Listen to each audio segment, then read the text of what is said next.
They said a woman with witch blood in her veins would never survive a public rejection. They were wrong.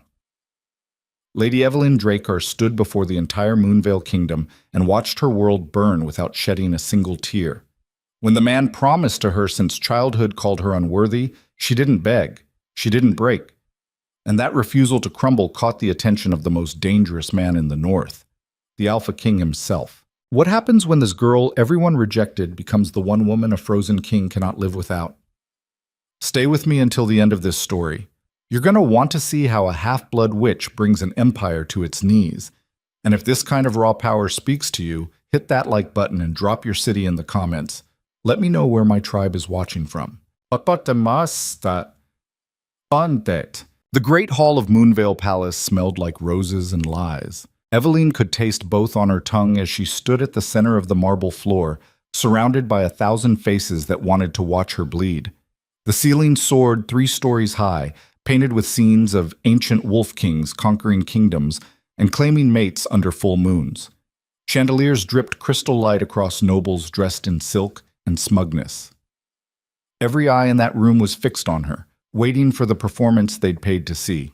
The humiliation of a half-blood witch daughter who dared to dream she could marry into a pure bloodline. Evelyn's hands were steady at her sides. Her spine was iron straight beneath the ceremonial gown they'd forced her into that morning. White silk, because they wanted her to look like a bride right before they destroyed her. Delicate lace at the throat, because they wanted everyone to see her pulse jump when the rejection came. She'd known what this dress meant the moment the servants brought it to her chamber. They wanted a show. Lord Damien Ashford stood 10 feet away from her, golden and perfect in his formal leathers, the crest of House Ashford blazing across his chest in silver thread. He was beautiful the way a sword was beautiful. All sharp edges and cold purpose. The boy she'd known since childhood was gone. The man who stood before the court now wore cruelty like a second skin. His voice carried through the silent hall. Lady Evelyn Dracar, I reject you as my intended mate. The words landed like stones in still water. Ripples of shock moved through the crowd, even though everyone had known this was coming. Formal rejections were rare. Most noble families simply broke betrothals quietly, behind closed doors, with lawyers and land negotiations smoothing over the mess. But Damien's family had wanted this. Public, brutal. A message to every other bloodline in the kingdom. Witch blood would not infiltrate their house. Evelyn didn't flinch. She'd prepared for this moment for weeks. Ever since Damien's mother had cornered her in the garden and told her exactly what would happen if she didn't leave quietly. Lady Ashford had offered money, a small estate on the border. Enough gold to live comfortably if Evelyn disappeared and never spoke the family name again. Evelyn had refused, so they'd chosen violence instead. Damien continued, his voice growing stronger, playing to the crowd now. Your bloodline is tainted. Your mother was a sorceress who practiced forbidden magic, and her crimes stain you. I will not bind my house to corruption. I will not give my children a mother whose very existence is an insult to our ancestors. Someone in the crowd gasped. Another voice murmured agreement, the sound built like a wave, low and hungry. Evelyn felt heat crawl up her neck, not from shame, but from rage so pure it nearly choked her. She breathed through her nose and kept her face blank. Empty. They wanted tears. They wanted her to collapse, to beg, to prove every ugly thing they believed about women with power in their veins. She would give them nothing. When Damien finished his speech, silence dropped over the hall like a burial shroud. Every person in that room held their breath, waiting for Evelyn's response. Tradition demanded she speak. Acceptance or defiance, either one would satisfy the ritual. Evelyn lifted her chin and met Damien's eyes. I accept your rejection, Lord Ashford. Her voice didn't shake, didn't break. Each word was a blade, clean and precise. I release you from all bonds between our houses. May you find a mate worthy of your standards. The last sentence carried just enough edge that a few nobles in the front row shifted uncomfortably. Damien's jaw tightened. He'd expected her to fight, expected drama, maybe even hoped she'd use magic, give him an excuse to have her arrested right there in front of everyone. Instead, Evelyn simply bowed her head in formal acknowledgement and turned toward the exit. That's when she felt it, a pressure in the air that hadn't been there a moment before. Heavy and cold and absolute, like winter itself had walked into the room. Eveline froze mid-step. Around her, the crowd's murmurs died instantly. Not fading, just gone, cut off as if someone had stolen the breath from every throat simultaneously. She turned back slowly.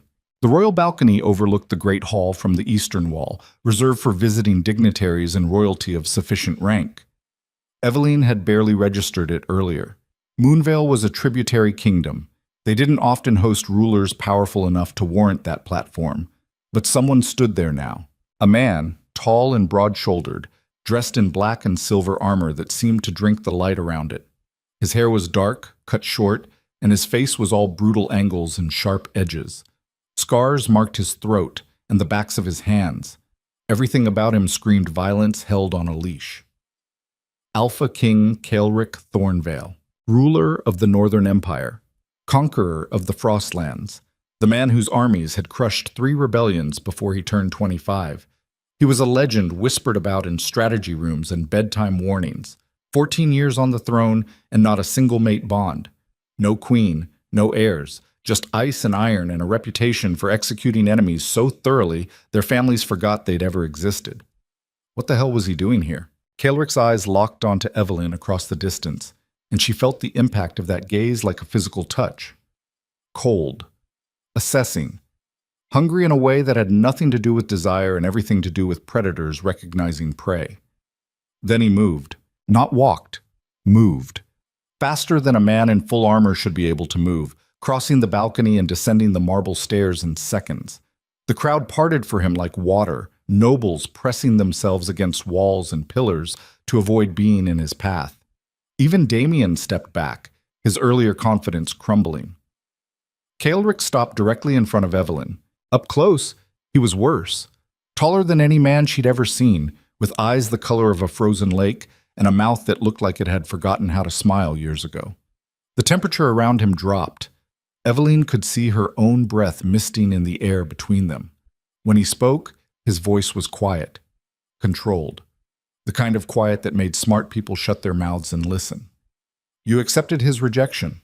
It wasn't a question, but Eveline answered anyway. Yes. Why didn't you fight? The question caught her off guard. Everyone else in this room thought her acceptance was weakness, surrender, proof she knew her place. But Caelric asked like he genuinely wanted to understand. Eveline met his eyes and didn't look away. Because begging a man to love me would be a bigger humiliation than anything he could do to me here. Something flickered across Caelric's face. Not quite approval, not quite interest. Something older and darker and infinitely more dangerous. He turned toward Damien, who stood frozen several feet away, all his earlier bravado gone. You called her unworthy. Damien swallowed hard. My king, I meant no disrespect to... You rejected her because of witch blood. Yes, my lord, the laws are clear about... Caelric's voice dropped another degree, and the temperature in the hall plummeted with it. I didn't ask for a legal lecture. I asked you to confirm that you publicly rejected this woman because you consider her beneath you. Damien's face had gone white, but he managed a nod. Yes, my king. Good. Caelric turned back to Eveline, and before she could process what was happening, he reached out and caught her chin in his gloved hand. The touch was firm, but not painful, tilting her face up toward his.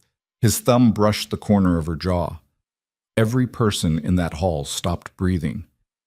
Your name, Caelric said quietly. Eveline Drakkar. How old are you?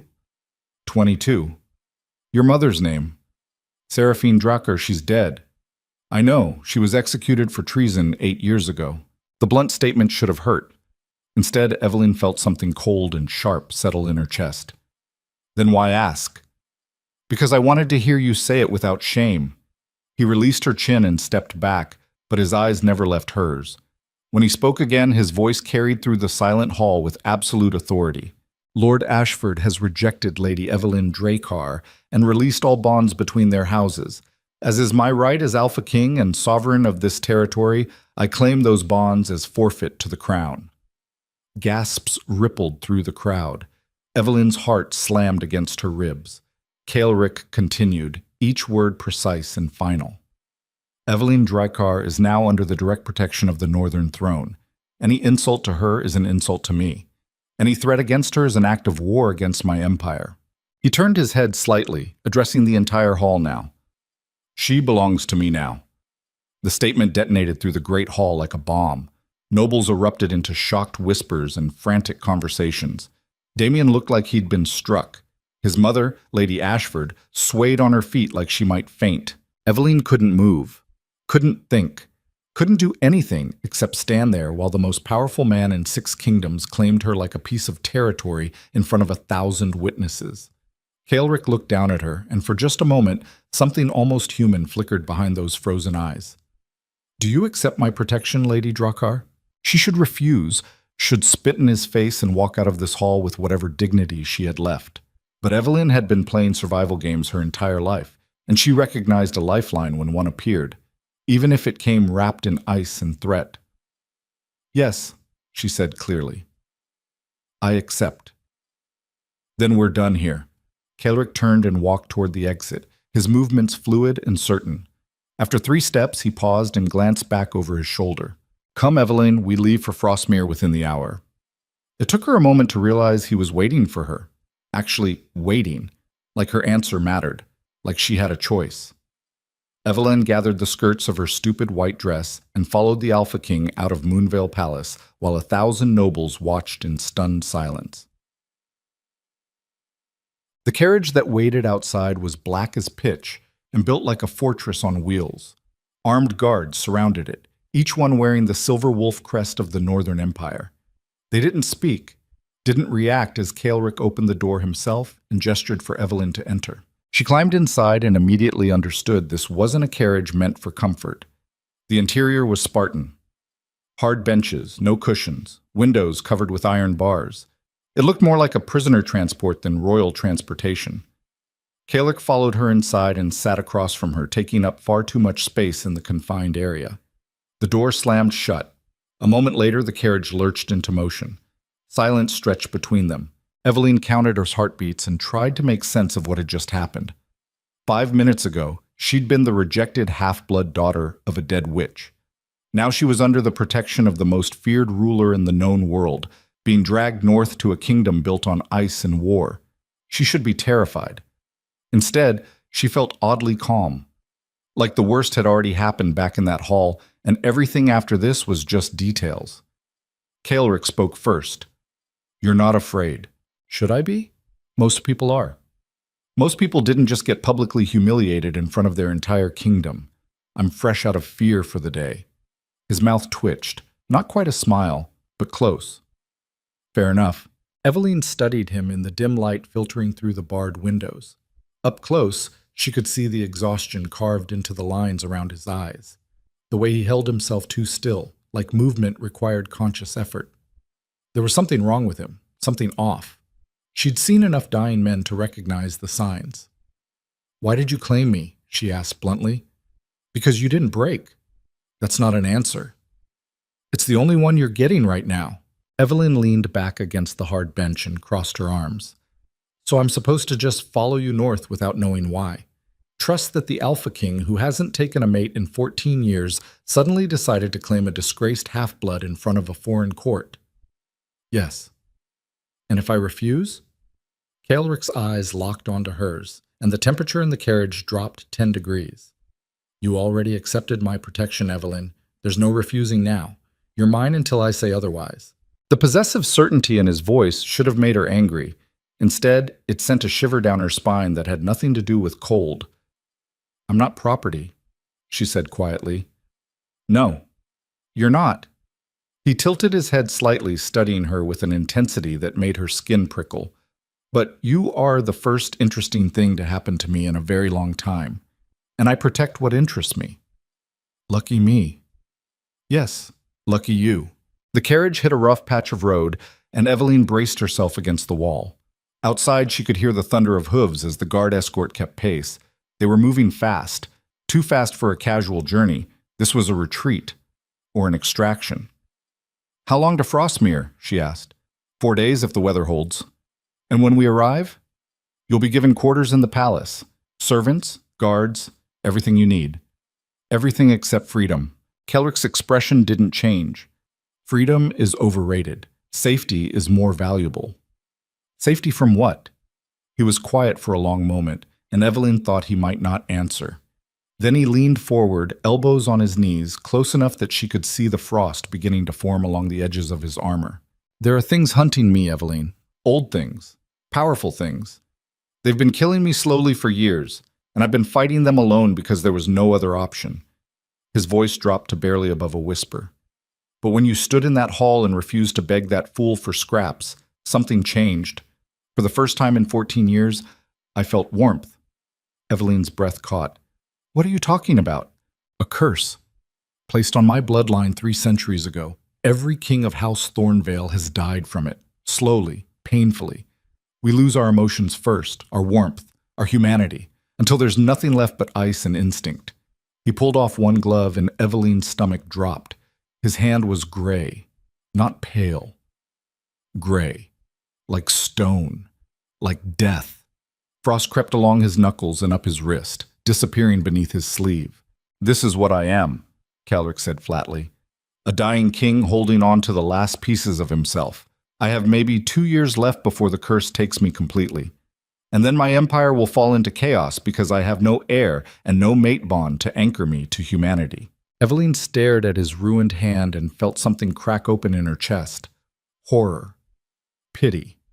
And underneath it all, a strange recognition. She knew what it was like to be marked by something you couldn't control, to carry your mother's sins in your blood. "Why tell me this?" she asked. Calric pulled his glove back on slowly. "Because when I stood near you in that hall, the ice receded. Just a fraction, just enough to feel my own heartbeat for the first time in months." He met her eyes. "I don't know why. I don't know how. But you did something to the curse just by existing in the same room as me. That's impossible. I've spent 14 years studying impossible magic trying to save my own life. Trust me when I say nothing is impossible anymore." The carriage rattled over another rough patch, and Evelyn gripped the edge of the bench to steady herself. Her mind was racing. A curse. Witch magic. And somehow she was connected to it. "What do you want from me?" she asked carefully. "I want you alive and near me, that's all. If your presence weakens the curse, then maybe I can buy myself enough time to find a real solution. And in exchange, you get protection, resources, and a life far better than what was waiting for you in Moonvale. So I'm medicine, a tool. Your survival, for both of us." Evelyn wanted to argue, wanted to demand he turn the carriage around and let her go. But she'd learned a long time ago that survival meant taking the opportunities that appeared, even when they came wrapped in darkness. And Calric Thornvale, for all his frozen brutality, was offering her something no one else ever had. A purpose. "Fine," she said. "I'll come to Frostmere. I'll stay near you. But I want your word that I'm not a prisoner, that if I choose to leave, you'll let me go." Calric studied her for a long moment. Then he nodded once, sharp and final. "You have my word. You're not a prisoner, Evelyn. You're a guest. And if you choose to leave, I won't stop you. And if your court doesn't accept me," his smile was all teeth and ice, "then they'll learn what happens when they disrespect what belongs to the king." They traveled north for 4 days through territory that grew colder and wilder with each mile. Evelyn watched the landscape change through the barred windows. Green hills gave way to rocky plains, forests thickened and darkened. Snow appeared in patches, then drifts, then endless white fields stretching toward mountains that looked like broken teeth against the sky. Calric spent most of the journey silent, his eyes closed, breathing slow and controlled like he was fighting some invisible battle inside his own body. Occasionally his hand would spasm, and frost would spread across his armor before he forced it back with visible effort. Evelyn didn't try to make conversation. She'd seen enough to understand he was holding himself together through sheer will, and anything she said would just be noise. Instead, she thought about her mother. Seraphine Drakkar had been beautiful and brilliant, and completely destroyed by the time they executed her. Evelyn remembered the trial, the accusations of treason and forbidden magic, the way her mother had stood in chains and smiled like she knew a secret no one else could understand. They'd burned her on a pyre outside the city gates. Evelyn had been 14 years old, and she'd watched every second of it because her mother had made her promise. "Remember this," her mother had whispered the night before the execution. "Remember what they do to women with power. And when your time comes, Make them pay for every drop of blood. Evelyn had carried that promise for 8 years. Maybe now she'd finally get the chance to keep it. Mom. Frostmere Palace appeared on the 5th morning like something out of a nightmare. It wasn't built. It was carved. Massive walls of black stone and ice rose from the frozen ground, spiraling into towers that pierced the clouds. Banners bearing the silver wolf snapped in the brutal wind. The gates were iron and 15 feet tall, and when they opened, the sound echoed like breaking bones. The carriage rolled through into a courtyard that could have held 1,000 soldiers. Guards lined the walls. Servants moved through the snow in tight formations, their breath misting in the frozen air. Everything was precision, control, power. Caelric opened the carriage door himself and stepped out into the cold like it didn't exist. Evelyn followed, and the wind hit her like a fist.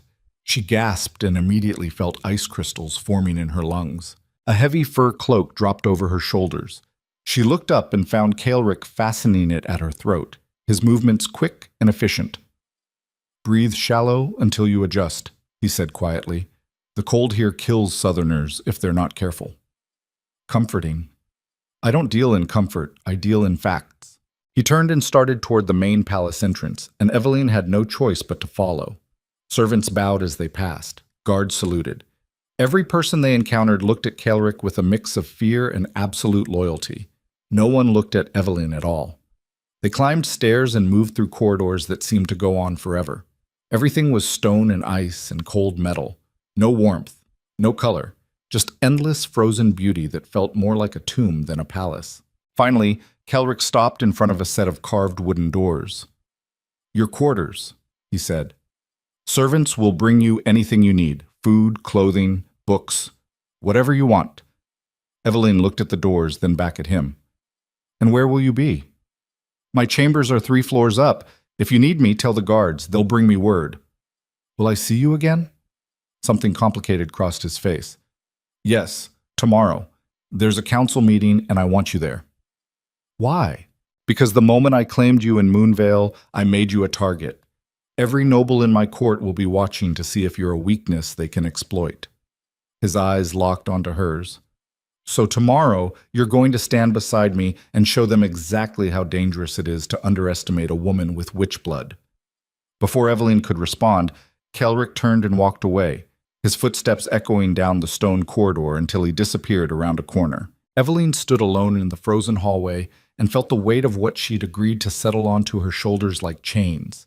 She pushed open the doors to her quarters and stepped inside. The room was beautiful. Massive windows overlooking snow-covered mountains, a fireplace carved from black stone, furniture that looked like it had been made for royalty. And on the bed, laid out carefully, was a dress, deep crimson, the color of blood on snow. Evelyn walked over and touched the fabric. Silk, expensive. Cut in the northern style with a high collar and long sleeves. There was a note pinned to the bodice in sharp, precise handwriting. "Wear this tomorrow. Show them you're not afraid. No signature." But Evelyn knew who'd left it.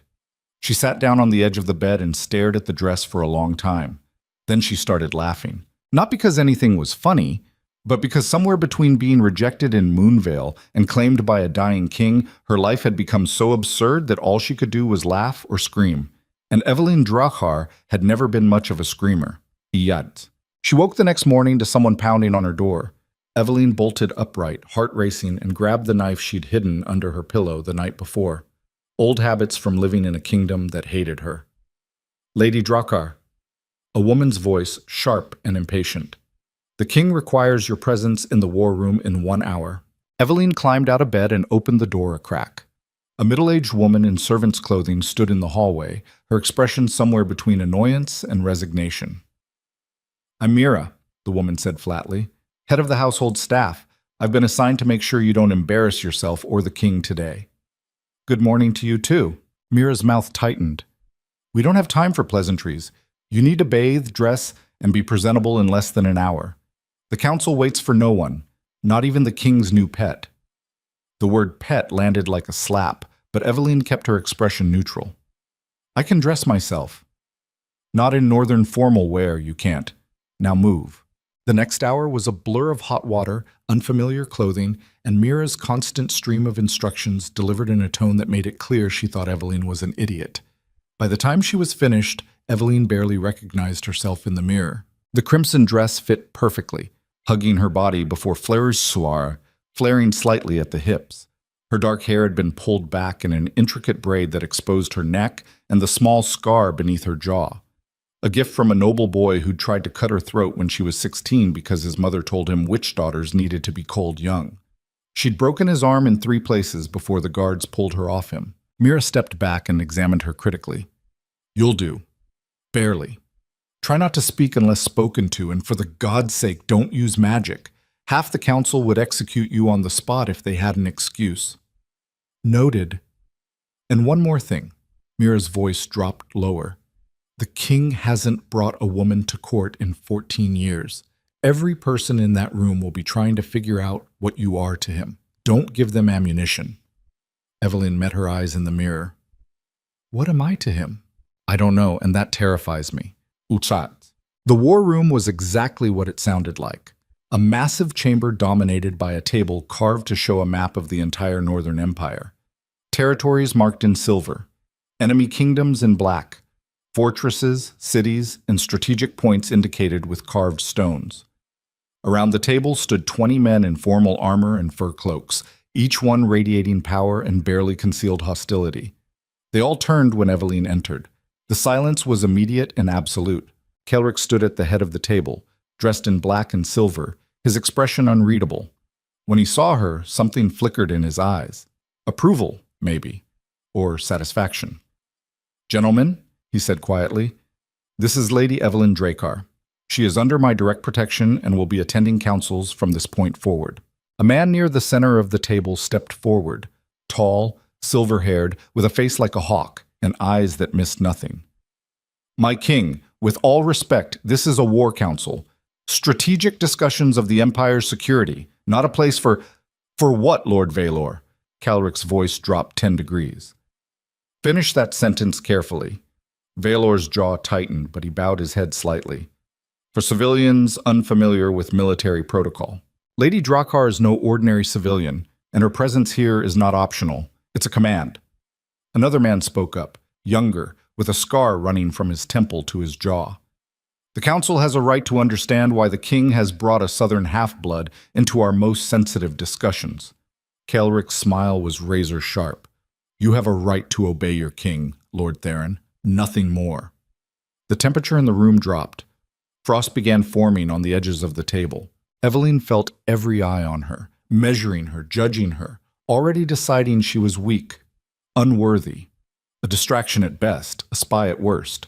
She'd spent her entire life being looked at like that, and she was done with it. Eveline walked forward slowly, her heels clicking on the stone floor, until she stood directly across from Lord Valor. She met his eyes and held them. "I didn't ask to be here," she said clearly.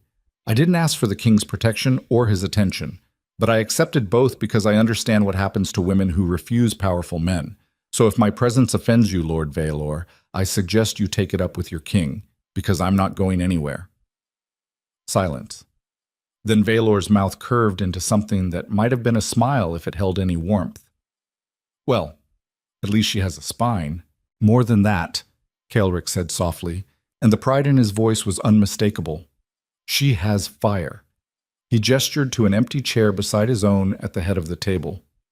"Sit, Eveline." She sat, and for the next 2 hours, Eveline listened as the council discussed troop movements, border disputes, supply lines, and political marriages. She didn't speak, didn't react, just absorbed everything like she was studying for a test she couldn't afford to fail, because that's exactly what this was, a test. And Eveline Dracar had spent her whole life passing tests designed to destroy her. The meeting finally ended as the sun began to set. Nobles filed out in groups, their conversations hushed and tense. A few glanced back at Eveline as they left, their expressions ranging from curiosity to outright contempt. Lord Valor was the last to leave. He paused at the door and looked back at Kelric. "A word, my king, privately." Kelric glanced at Eveline. "Wait for me in the hallway." She stood and left without argument, though every instinct screamed at her to stay and listen. The heavy doors closed behind her, muffling the voices inside to indistinct murmurs. Eveline pressed her back against the cold stone wall and tried to steady her breathing. She'd survived, barely. But the way those men had looked at her, like she was a disease infecting their perfect kingdom, made her skin crawl. The door opened 10 minutes later and Vialor emerged. He stopped when he saw her, his hawk-like eyes studying her with clinical precision. "You handled yourself well in there," he said quietly. "Better than I expected." "Should I be flattered?" "No, you should be careful." He stepped closer, and Eveline forced herself not to retreat. "The king is dying, girl. Everyone in this palace knows it, and when he finally falls, there will be a power vacuum that will tear this empire apart. Whoever stands closest to him when that happens will either rise to unimaginable heights or fall into a very deep grave." "Is that a threat?" "It's a warning from someone who's been playing this game longer than you've been alive." Valor's voice dropped. "Whatever the king sees in you, it won't be enough to save you when the ice finally takes him. So my advice? Leave, now, while you still can." He walked away before Eveline could respond, his footsteps echoing down the corridor. She stood there, heart pounding, until Kaelric appeared in the doorway. "What did he say to you?" "He told me to leave." Kaelric's expression darkened. And I'm still here." Something fierce and hungry flashed across his face. He reached out and caught her wrist, his touch cold even through the glove. "Come with me. There's something you need to see." He pulled her through the palace, moving fast, until they reached a section she hadn't seen before. Older. Colder.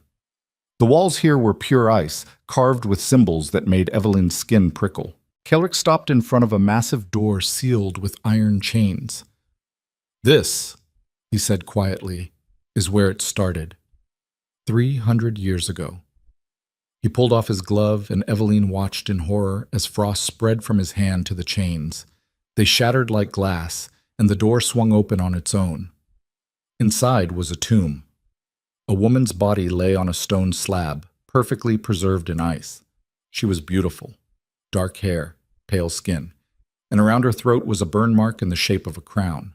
"Queen Morwenna," Kaelric said, "the witch queen who cursed my bloodline.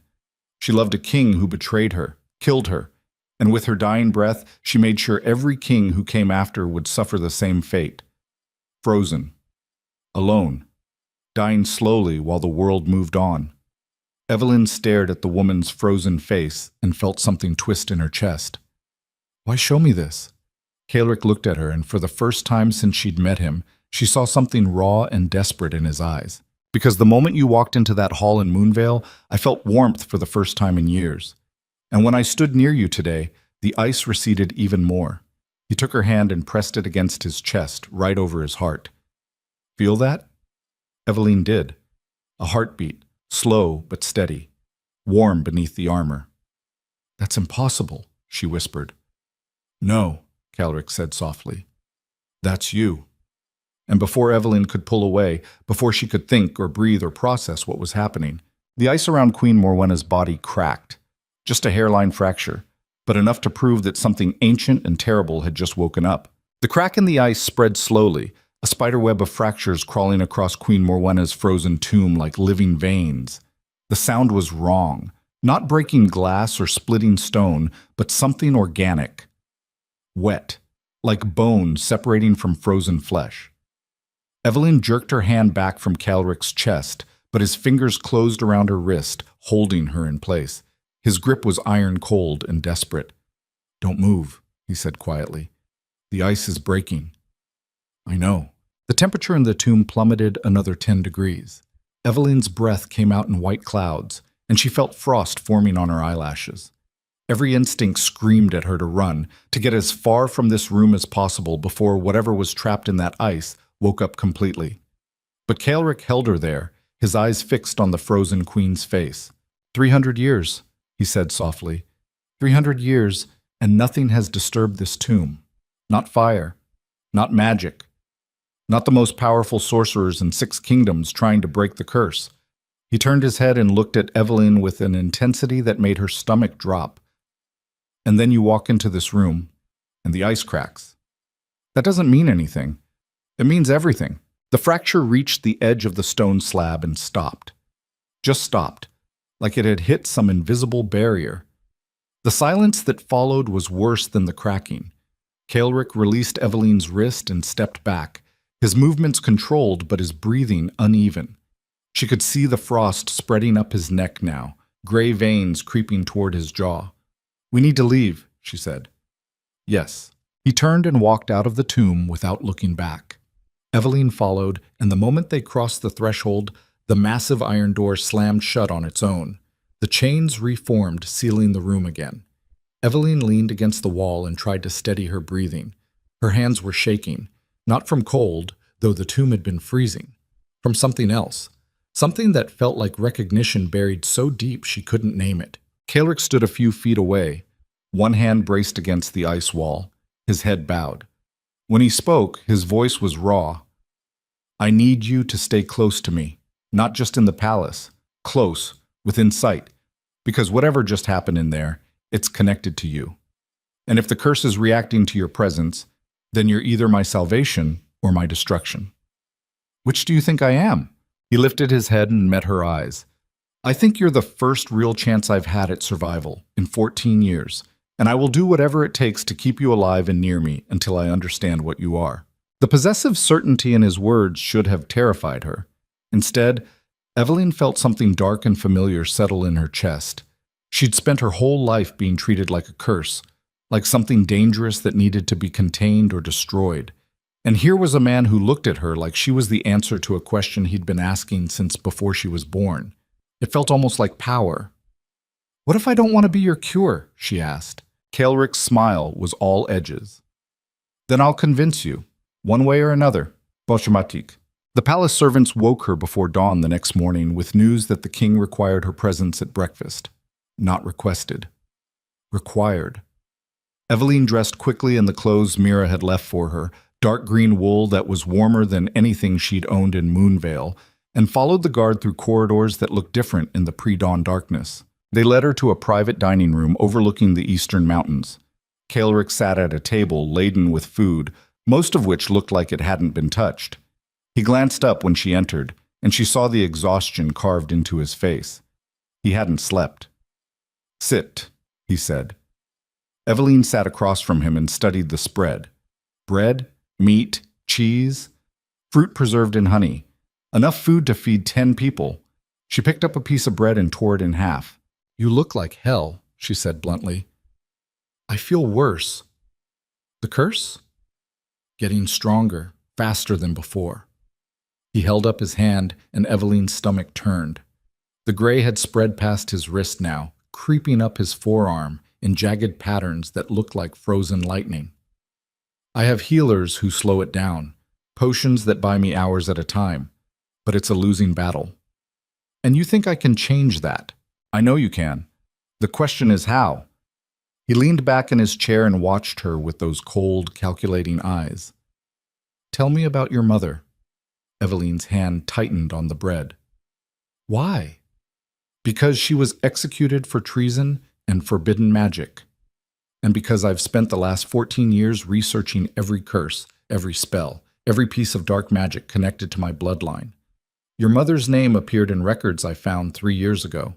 The room tilted slightly. Eveline set down the bread carefully. "What records?" "Documents from the original witch trials, the ones that happened right after Queen Morwenna cursed my family." Kaelric reached into his coat and pulled out a folded piece of parchment, yellowed with age. He slid it across the table. "Read it." Eveline unfolded the parchment with shaking hands. The writing was old, cramped, barely legible, but she could make out enough. "Seraphine of House Drakkar, daughter of the fallen line, keeper of the flame that burns eternal. She walks between ice and fire, bearing the mark of queens long dead." Her vision blurred. She read the passage again, then a third time, trying to make sense of words that felt like they'd been written specifically to destroy her. "What does this mean?" she asked. "It means your mother wasn't just a witch. She was a descendant of Queen Morwenna's bloodline, the same queen who cursed my family." Kaelric's voice was quiet, but absolute. "You're not just connected to the curse, Eveline. You're part of it, Your blood carries the same magic that's been killing my family for 3 centuries. The bread turned to ash in her mouth. She swallowed hard and forced herself to keep breathing. In, out, in, out. That's impossible. My mother never told me. Your mother died protecting a secret that would have gotten you executed the moment anyone discovered it. Think about it. Why else would they kill her for treason? What did she do that was so dangerous they had to burn her publicly? Eveline's mind raced back to the trial. The accusations. Forbidden magic. Consorting with enemies of the crown. Attempting to overthrow the rightful order. At the time, she'd thought it was all lies. Political maneuvering by families who wanted House Drakkar destroyed. But what if it wasn't lies? What if her mother had been trying to do something and they'd killed her before she could finish? What did my mother want? Eveline asked quietly. Kelric stood and walked to the window, his back to her. According to the records I found, she was searching for a way to break the curse. Not for my sake. For yours. Because she knew that eventually someone would connect your bloodline to Morwenna, and when they did, you'd be executed just like every other witch descendant over the last 300 years. So she tried to fix it, and they killed her for it. Eveline closed her eyes and felt something inside her crack wide open. All those years, she'd thought her mother died because of politics, because she'd made enemies, because she'd been careless. But the truth was so much worse. Her mother had died trying to save her from a curse Eveline hadn't even known existed. "Why didn't you tell me this yesterday?" she asked. Kelric turned back to face her. "Because I needed to see how you reacted to the tomb first. If the ice cracked when you were near it, then the theory I've been working on for 3 years is correct. You're not just connected to the curse, you're the key to breaking it." "How?" "I don't know yet, but I will figure it out. And when I do, we're both going to survive this." The certainty in his voice was absolute, unshakable, like he'd already decided the outcome and reality just needed to catch up. Eveline stood slowly, her legs unsteady. "And if I can't break the curse, what happens to me then?" Kelric crossed the distance between them in 3 steps and caught her face in both hands, tilting her head up to meet his eyes. The cold of his skin burned against hers, but she didn't pull away. "Then we die together," he said simply. "Because if the curse takes me, it will come for you next. Your bloodline makes you a target. The only reason you're still alive is because no one else has connected the dots yet. But they will. And when they do, you'll need me as much as I need you." It was the truth. Brutal and inescapable. Eveline had spent her whole life running from a legacy she didn't understand, and now it had finally caught up to her in the form of a dying king and a 300-year-old curse. She pulled back from Kelric's grip and wrapped her arms around herself. "So what now? Now you stay close to me. We attend councils. We let the court see that you're under my protection. And in private, we figure out how your magic works and what it can do to the curse." He paused. "Can you access your power?" "I don't know. My mother never taught me. She said it was safer if I didn't know how." "We'll figure it out together then. And if my magic makes things worse," Kelric's smile was sharp and cold, "then at least we'll go down fighting." The next 3 days passed in a blur of council meetings, cold stares from nobles who barely hid their contempt, and long hours in the palace library where Kelric pulled book after book on ancient magic and bloodline curses. Eveline absorbed as much as she could, but the texts were dense, written in languages she barely understood, full of references to rituals and power she'd never seen. At night, she dreamed of fire, not the gentle warmth of a hearth, but infernos that consumed everything they touched. In the dreams, she stood in the center of the flames, untouched, while everything around her burned to ash. And always, just at the edge of the fire, she saw a woman's face. Dark hair, pale skin, eyes like midnight. Queen Morwenna, watching her burn. She woke on the 4th morning to find Mira standing beside her bed, her expression grim. "The king wants you in the throne room, now." Eveline dressed quickly and followed Mira through the palace. The corridors were more crowded than usual, servants rushing past with armfuls of supplies, guards moving in tight formations. Something was wrong. The throne room doors stood open, and inside chaos. 50 nobles packed the space, their voices rising in heated argument.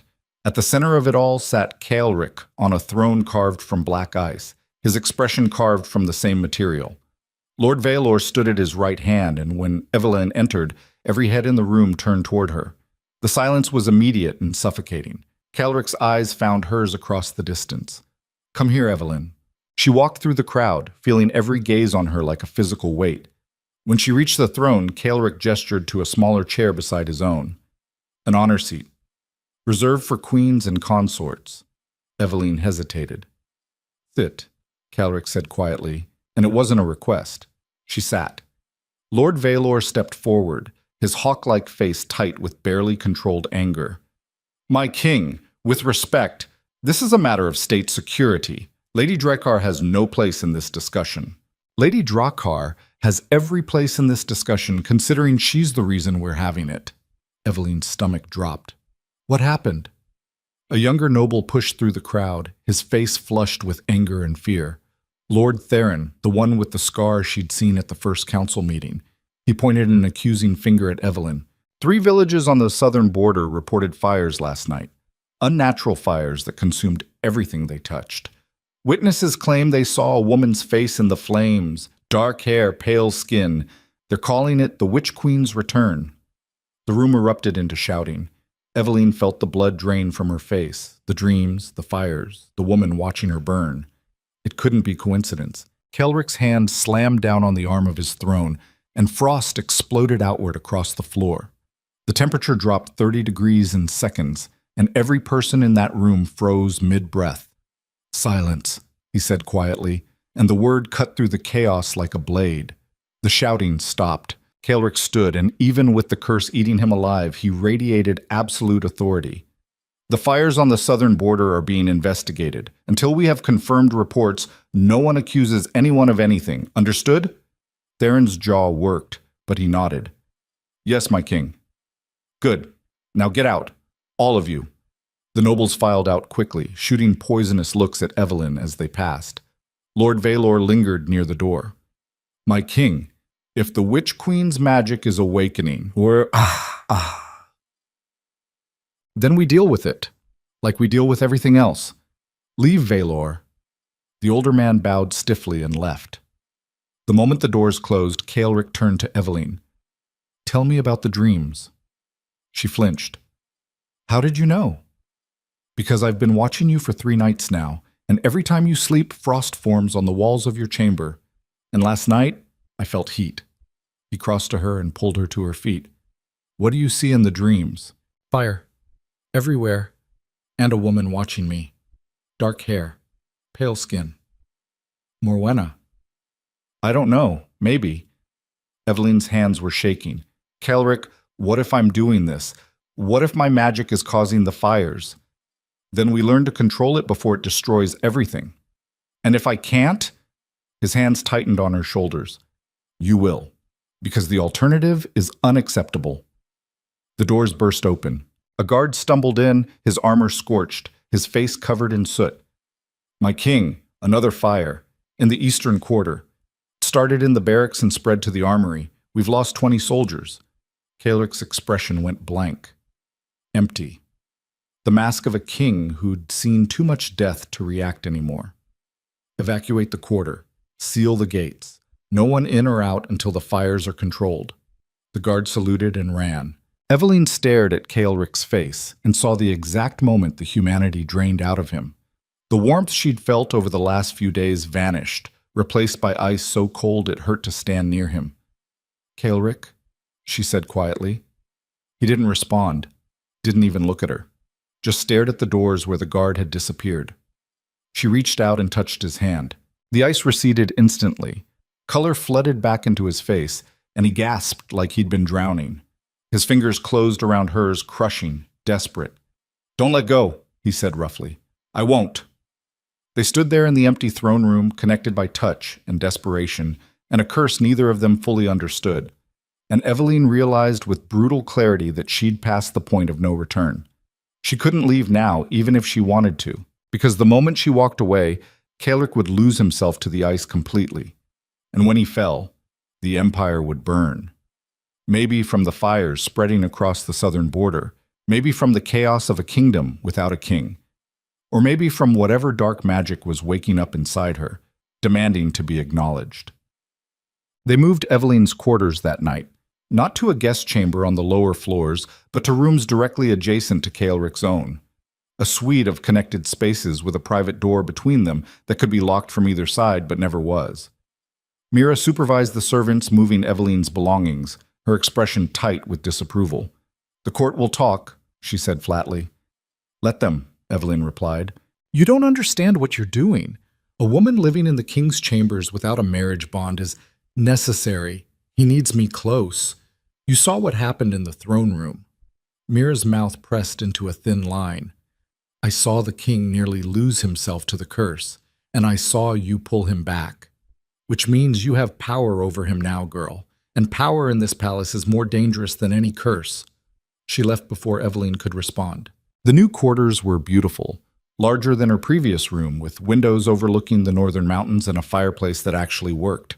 But the luxury didn't matter. What mattered was the door connecting her space to Kaelric's. She could hear him moving on the other side. Footsteps, the sound of armor being removed, then silence. Eveline walked to the door and pressed her palm against the wood. On the other side, she heard Kaelric's voice, quiet and strained. "I can feel you standing there. Can I come in?" A pause. Then, "Yes." She pushed open the door and stepped into his chamber. It was sparse. A bed that looked like it hadn't been slept in properly in years. A desk covered in maps and documents, weapons mounted on the walls.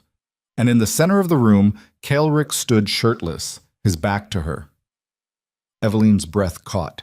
The gray had spread across his entire torso now, creeping up his spine in jagged patterns that looked like frozen rivers. His skin was more ice than flesh, and she could see frost forming with each breath he took. "It's worse," she said quietly. "Yes." "How long?" "Days, maybe a week if I'm lucky." He turned to face her, and the exhaustion in his eyes was devastating. "I'm running out of time, Eveline, and I need to know if you can save me before I lose myself completely." She crossed the room slowly, watching the way his body tensed as she approached. Not from fear, from something else.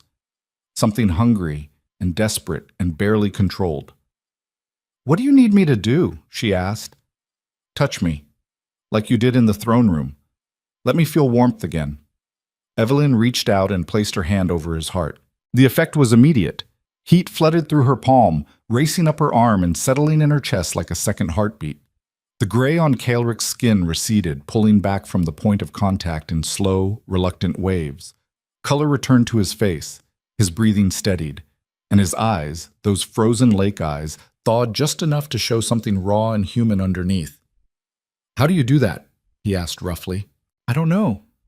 I just feel it. Like there's fire inside me that wants to burn the ice away." His hand covered hers, pressing it harder against his chest. "Then burn it. All of it. I don't care if it kills me. I'd rather die warm than live frozen." "It won't kill you. You can't know that." "Yes, I can." Eveline met his eyes and felt something ancient stir in her blood. Recognition, purpose, power she'd spent her whole life suppressing because her mother told her it was safer to stay small. Because the fire doesn't want to destroy you, it wants to save you. Kaelric's grip tightened on her hand. "And what do you want, Evelinus?" The question hung between them, heavy with implications neither of them was ready to name. What did she want? Survival, safety, revenge against everyone who'd ever called her unworthy, a place in the world where she didn't have to apologize for existing. And maybe, buried underneath all of that, she wanted to be seen, really seen, not as a curse or a tool or a half-blood mistake, but as something powerful and necessary and vital. Kaelric saw her that way, and that was more dangerous than any curse. "I want to understand what I am," she said finally, "and I want to survive long enough to make everyone who tried to destroy me regret it." His smile was sharp and approving. "Good. Then we're on the same side." "Are we?" "We are now." He pulled her hand away from his chest slowly, and the moment the contact broke, the gray began creeping back. Slower than before, but inevitable. Eveline watched it spread and felt something fierce and possessive rise in her throat. This man, this brutal, frozen king, needed her, and for the first time in her life, being needed felt like power, instead of burden. "I should go," she said. "Stay." The single word stopped her cold. Kaelric's expression was carefully neutral, but his voice carried an edge of desperation he couldn't quite hide. "Why?" she asked. "Because when you leave, the ice comes back faster, and I'm tired of fighting it alone." Eveline knew she should refuse, should walk back through that connecting door and put distance between herself and this man who was becoming more essential to her survival every day. But survival wasn't just about staying alive anymore. It was about claiming the power she'd been denied her whole life. And Kaelric Thornvale, Alpha King of the Northern Empire, was offering her exactly that. "Where do you want me?" she asked. He gestured to a chair near the fireplace. "Just sit. Be close. That's enough." She sat.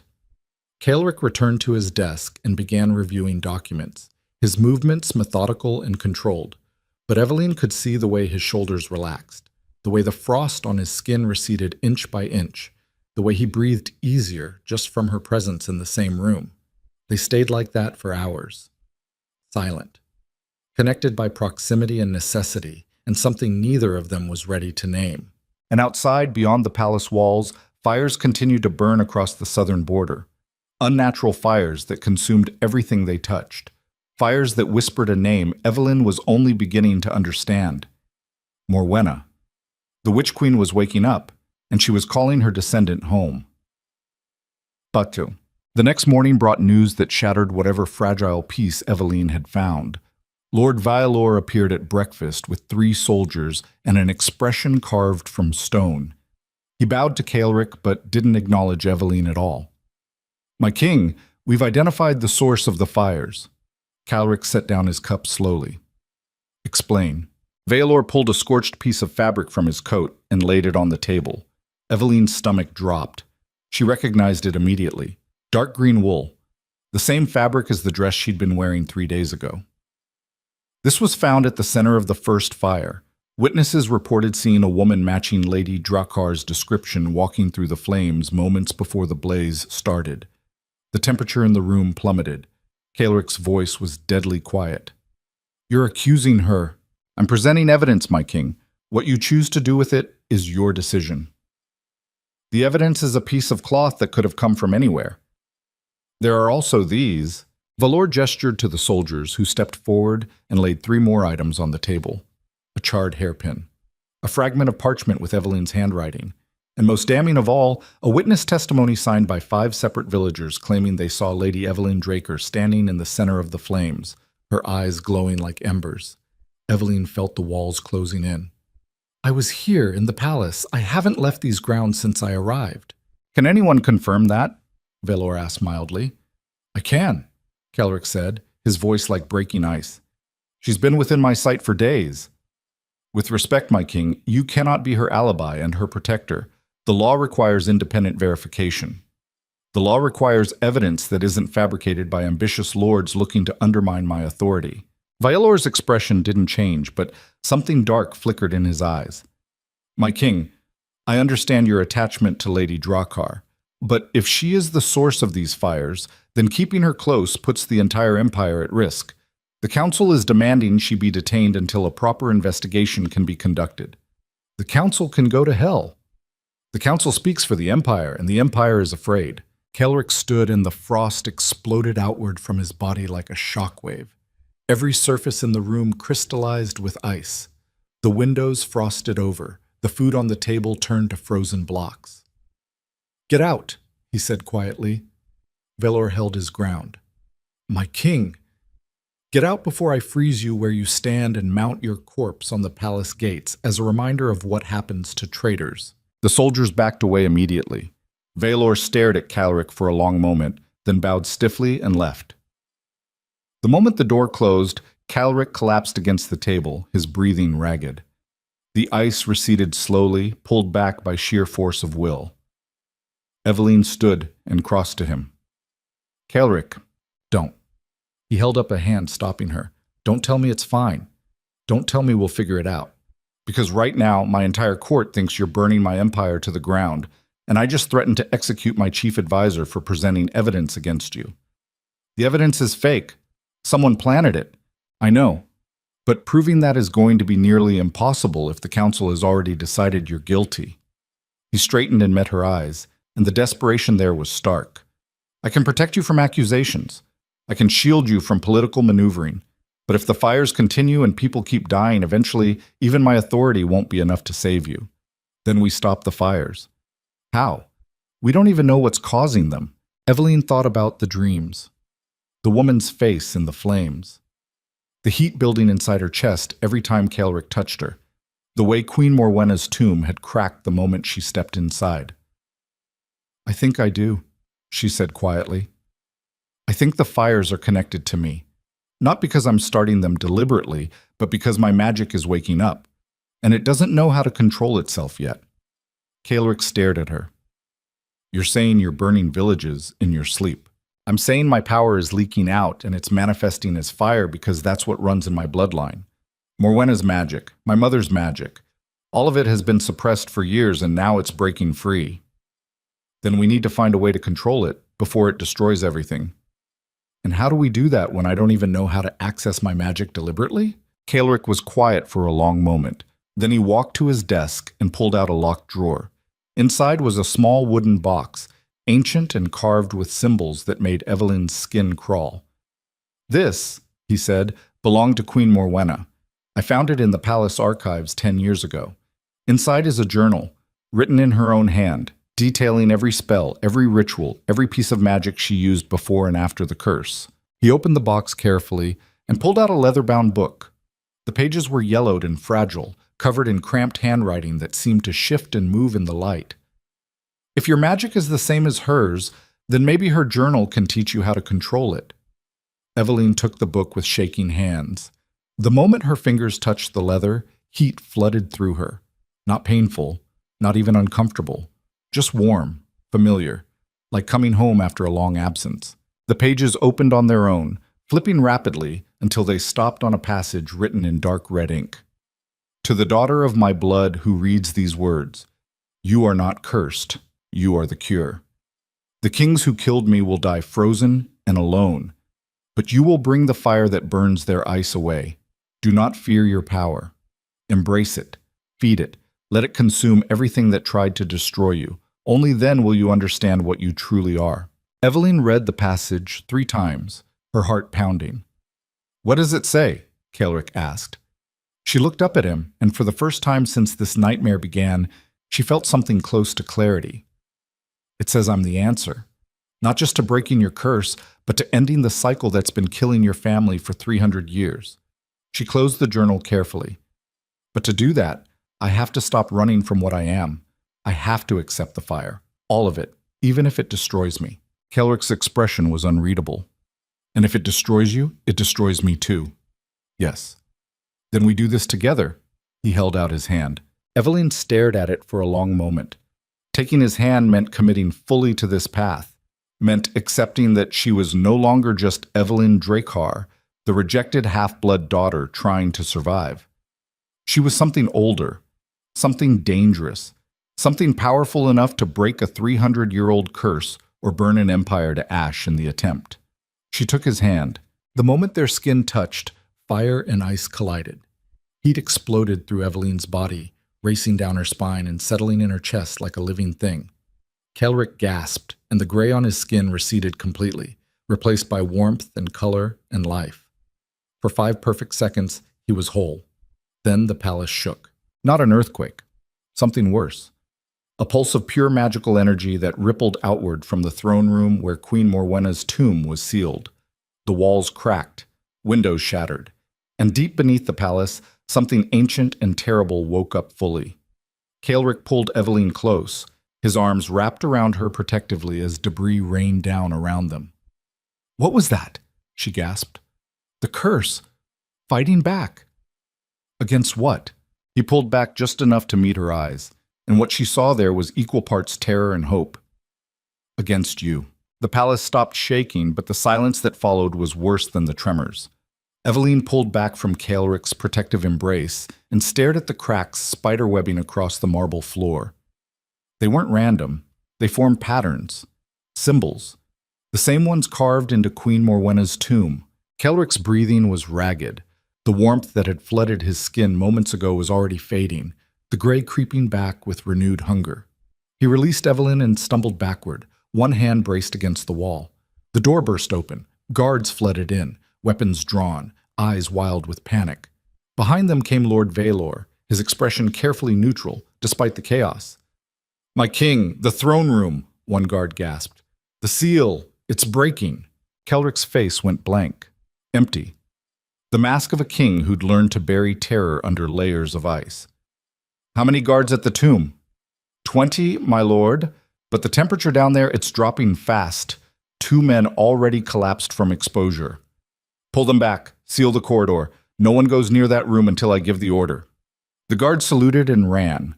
Valor remained, his hawk-like eyes moving between Kelrick and Evelyn with clinical assessment. "The council is convening in the war room," he said quietly. "They're demanding answers, and Lady Draker's immediate detention." Kelrick's voice dropped to a lethal whisper. "Tell the council I'll attend when I'm ready, and tell them that anyone who touches Evelyn answers to me personally." "My king, with all respect, your personal feelings cannot—" "Get out, Valor." The older man's jaw tightened, but he bowed and left without another word. The moment they were alone, Kelrick turned to Evelyn. The exhaustion in his eyes had deepened into something darker. Desperation wrapped in failing control. "The curse is accelerating," he said. "Every time you touch me, it recedes. But the moment you stop, it comes back twice as strong. Like it's punishing me for finding relief." Evelyn's stomach twisted. "Then we need to figure out how to break it completely, not just treat the symptoms. And how do we do that when every attempt to access your power causes destruction? We practice. Somewhere isolated where I can't hurt anyone." "There is no isolated place in this palace. Every room, every corridor, every inch of this empire is watched." He ran a hand through his hair, and Evelyn saw frost forming on his fingertips. "We're running out of time. The council wants you detained. The fires are spreading, and the curse is killing me faster every day." "So what do we do?" Kelrick met her eyes, and what she saw there made her blood run cold. Not the warmth of the man who'd claimed her in Moonvale. Not the desperate king who needed her to survive. Something older, harder. A predator calculating survival odds and not liking the numbers. "We give the council something to focus on besides you," he said slowly. "A target they can blame. Someone whose execution will satisfy their need for justice." "Who?" His smile was razor-sharp and completely empty. "Whoever planted that evidence against you. We find them. We expose them. And we make an example that reminds everyone what happens when they try to undermine my authority." Evelyn stared at him and felt something shift in her chest. This wasn't the man who'd defended her in the throne room. This was the Alpha King who'd crushed 3 rebellions before turning 25. The ruler who executed enemies so thoroughly their families forgot they existed. This was survival without sentiment, and it terrified her how much sense it made. "How do we find who planted the evidence?" she asked. "We start with who had access to your quarters, who knew your movements, who benefits most from your destruction." He straightened, and despite the gray consuming his body, authority radiated from him like heat. "Get dressed, something that shows you're not afraid.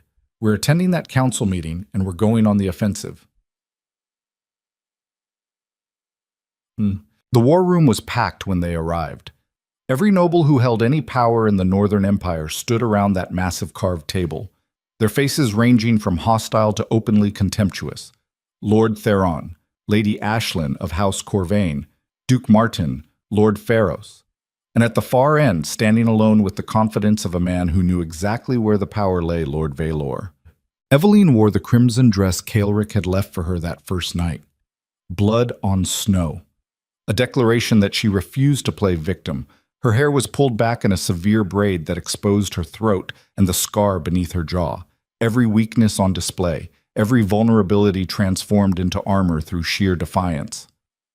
She walked beside Kelrick, matching his stride, and the room fell silent. Kelrick didn't sit.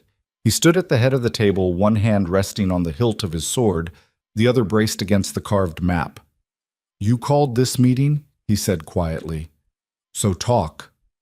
Lord Theron stepped forward, his scarred face tight with barely controlled anger. "My king, the fires have consumed 12 villages now, hundreds dead, thousands displaced. And every witness report points to the same source, Lady Drakkar. Witness reports can be bought, fabricated, coerced, not when they come from 5 separate villages across 3 territories, not when they all describe the same woman, dark hair, pale skin, standing in the center of flames that burn everything except her. Kaelric's expression didn't change, but Eveline felt the temperature drop. And you believe Lady Drakkar has been traveling to these villages undetected, setting fires, and returning to the palace without anyone noticing. I believe she doesn't need to travel anywhere. I believe her magic is the source, whether she controls it or not. The statement hung in the air like a blade waiting to fall. Eveline spoke for the first time, her voice clear and cold. If my magic is destroying villages without my knowledge or consent, then locking me in a cell won't stop it. It'll just give you a convenient scapegoat when the fires continue. Lady Ashlyn, a sharp-featured woman with silver streaking her dark hair, leaned forward. Then what do you suggest, girl?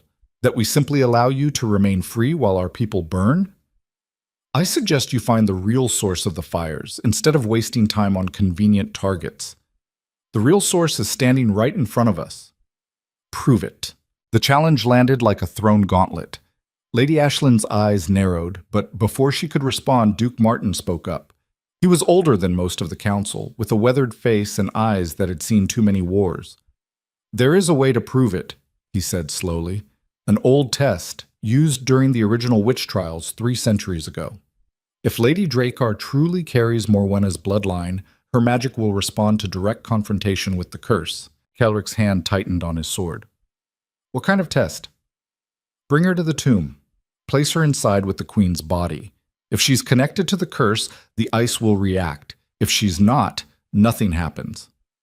And if the ice does react, then we have confirmation that Lady Drakkar's magic is linked to the fires, and the council can make an informed decision about how to proceed. Eveline felt her pulse hammering against her ribs. The tomb, the same place where the ice had cracked just from her presence. If they put her inside, surrounded by Morwenna's frozen body and 3 centuries of accumulated curse magic, there was no telling what would happen. But refusing would look like guilt. She met Kaelric's eyes and saw her own trapped desperation reflected back. They'd been backed into a corner, and the only way out was through. I'll do it, she said quietly. The room erupted, voices overlapping, some demanding she be restrained first, others insisting the test was too dangerous, a few calling for her immediate execution to be safe. Kaelric's voice cut through the chaos like breaking ice. The test will be conducted, under controlled conditions, with guards present. And if anyone attempts to harm Lady Drakkar during or after, I will personally ensure their bloodline ends with them. Lord Valor, who'd been silent until now, finally spoke. My king, with respect, your attachment to this woman is clouding your judgment. The Empire's safety must come before personal feelings. My judgment is the only thing keeping this empire from tearing itself apart.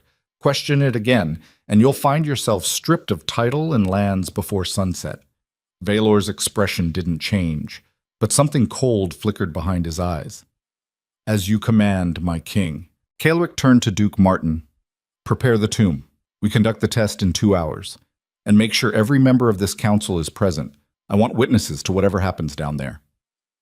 The nobles began filing out, their conversations hushed and tense. Eveline watched them go and felt the weight of what she'd agreed to settle over her like a burial shroud. When the room was empty except for her and Kaelric, he crossed to her and caught her face in both hands. The cold of his skin burned, but she didn't pull away. You didn't have to agree to this, he said roughly. Yes, I did. Refusing would have made me look guilty. And if the test proves you're connected to the fires, then we deal with it. Together. His thumb brushed her cheekbone, and for just a moment, warmth flooded his touch. I won't let them execute you, no matter what that tomb reveals. Even if it means going to war with your own council? Especially then. The certainty in his voice should have been comforting. Instead, it made Eveline's chest tighten with something close to fear. Not of him, but of what he was willing to destroy to keep her alive. Power built on that kind of desperation didn't last. It consumed everything in its path until nothing remained but ash. Timtam. They descended to the tomb 2 hours later with an escort of 20 guards and every member of the council. The corridors leading to Morwenna's resting place were colder than Evelyn remembered, frost coating the walls in intricate patterns that looked almost deliberate. Like the curse itself was decorating for a guest it had been waiting centuries to meet. The iron chain sealing the door had been removed. The massive entrance stood open, revealing darkness that seemed to swallow light. Duke Martin carried a lantern that barely penetrated the gloom. "The test is simple," he said, his voice echoing off the ice walls. "Lady Drakkar enters alone, remains inside for 10 minutes. If she emerges unchanged and the tomb remains sealed, she's innocent. If the ice reacts, we have our answer." Lord Theron crossed his arms. "And if she doesn't emerge at all? Then the curse has claimed her, and we seal the tomb permanently." Evelyn's hands were steady at her sides, but her heart hammered against her ribs hard enough to bruise. She looked at Caelric, who stood rigid and silent, the gray consuming half his face now. He'd deteriorated rapidly over the last 2 hours, the curse fighting him with renewed violence. "He needs me to survive this," she thought, "and I need him to stay strong enough to pull me out if everything goes wrong." She stepped toward the entrance. Caelric's hand shot out and caught her wrist. "Wait!" He pulled her close enough that she could feel the frost radiating from his body, and pressed something cold and metallic into her palm. A small dagger, plain and unadorned except for symbols carved into the blade.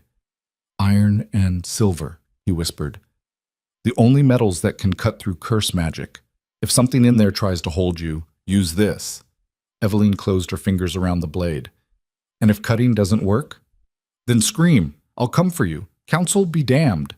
She wanted to argue, wanted to tell him not to throw away his empire for a woman he'd known less than 2 weeks. But the words died in her throat because she could see the truth carved into every line of his face. He wasn't making a rational decision. He was making the only choice that kept him human, and that scared her more than the tomb. Evelyn pulled away from his grip and walked through the entrance before she could change her mind. The darkness swallowed her whole. The temperature dropped so fast her lungs seized. She gasped and tasted ice crystals on her tongue. Behind her, she heard the massive door grinding shut, sealing her inside with 300 years of accumulated hatred. The tomb was exactly as she remembered. Stone slab in the center. Queen Morwenna's body, frozen in ice, perfectly preserved, her face turned toward the entrance like she'd been waiting for someone specific. Evelyn took 3 steps forward, and the ice beneath her feet cracked. Not a small fracture. A massive split that ran from wall to wall, deep enough that she could hear water moving underneath. Ancient water, melting after centuries of stasis. She froze mid-step. The cracks spread. Faster now. Racing up the walls and across the ceiling in patterns that looked deliberate, intentional, like something was carving a message into the ice itself. Then the whispers started, not from outside, from inside her own head. A woman's voice, ancient and cold and furious beyond measure. "Daughter of my blood, you came, finally. After all these years of waiting, of watching lesser creatures destroy themselves trying to break what I built, you came." Evelyn's hand tightened on the dagger. "Who are you?" The voice laughed, and the sound was like breaking glass. "I am the beginning and the end, the queen they murdered and the curse that avenged me. I am Morwenna, and you are mine." The ice around the stone slab shattered. Queen Morwenna's body sat up. Evelyn stumbled backward, her scream caught in her throat. This wasn't possible. The woman had been dead for 3 centuries, frozen, preserved but lifeless. Except she was moving. Morwenna turned her head slowly, and her eyes opened, not pale or faded, burning, actual flames where her pupils should have been. When she spoke, her lips didn't move, but the voice filled the tomb like thunder. "They killed me because I loved a king who was too weak to choose me over his throne. Burned me, scattered my ashes, thought that would be the end. But love doesn't die that easily, child. It transforms, becomes something else. Something that endures long after the people who destroyed it are dust." Evelyn forced herself to speak through chattering teeth. "You cursed his bloodline, killed every king who came after him." "Yes, because if I could not have love, then neither would they. Every king of House Thornvale would know my suffering, would feel their hearts freeze until nothing remained but ice and instinct and slow, inevitable death. And you want me to continue it, The flames in Morwenna's eyes flared brighter. I want you to finish it. The current king is the last of his line. When he dies, the curse dies with him, and you, daughter of my blood, will be the one who decides his fate. I won't kill him.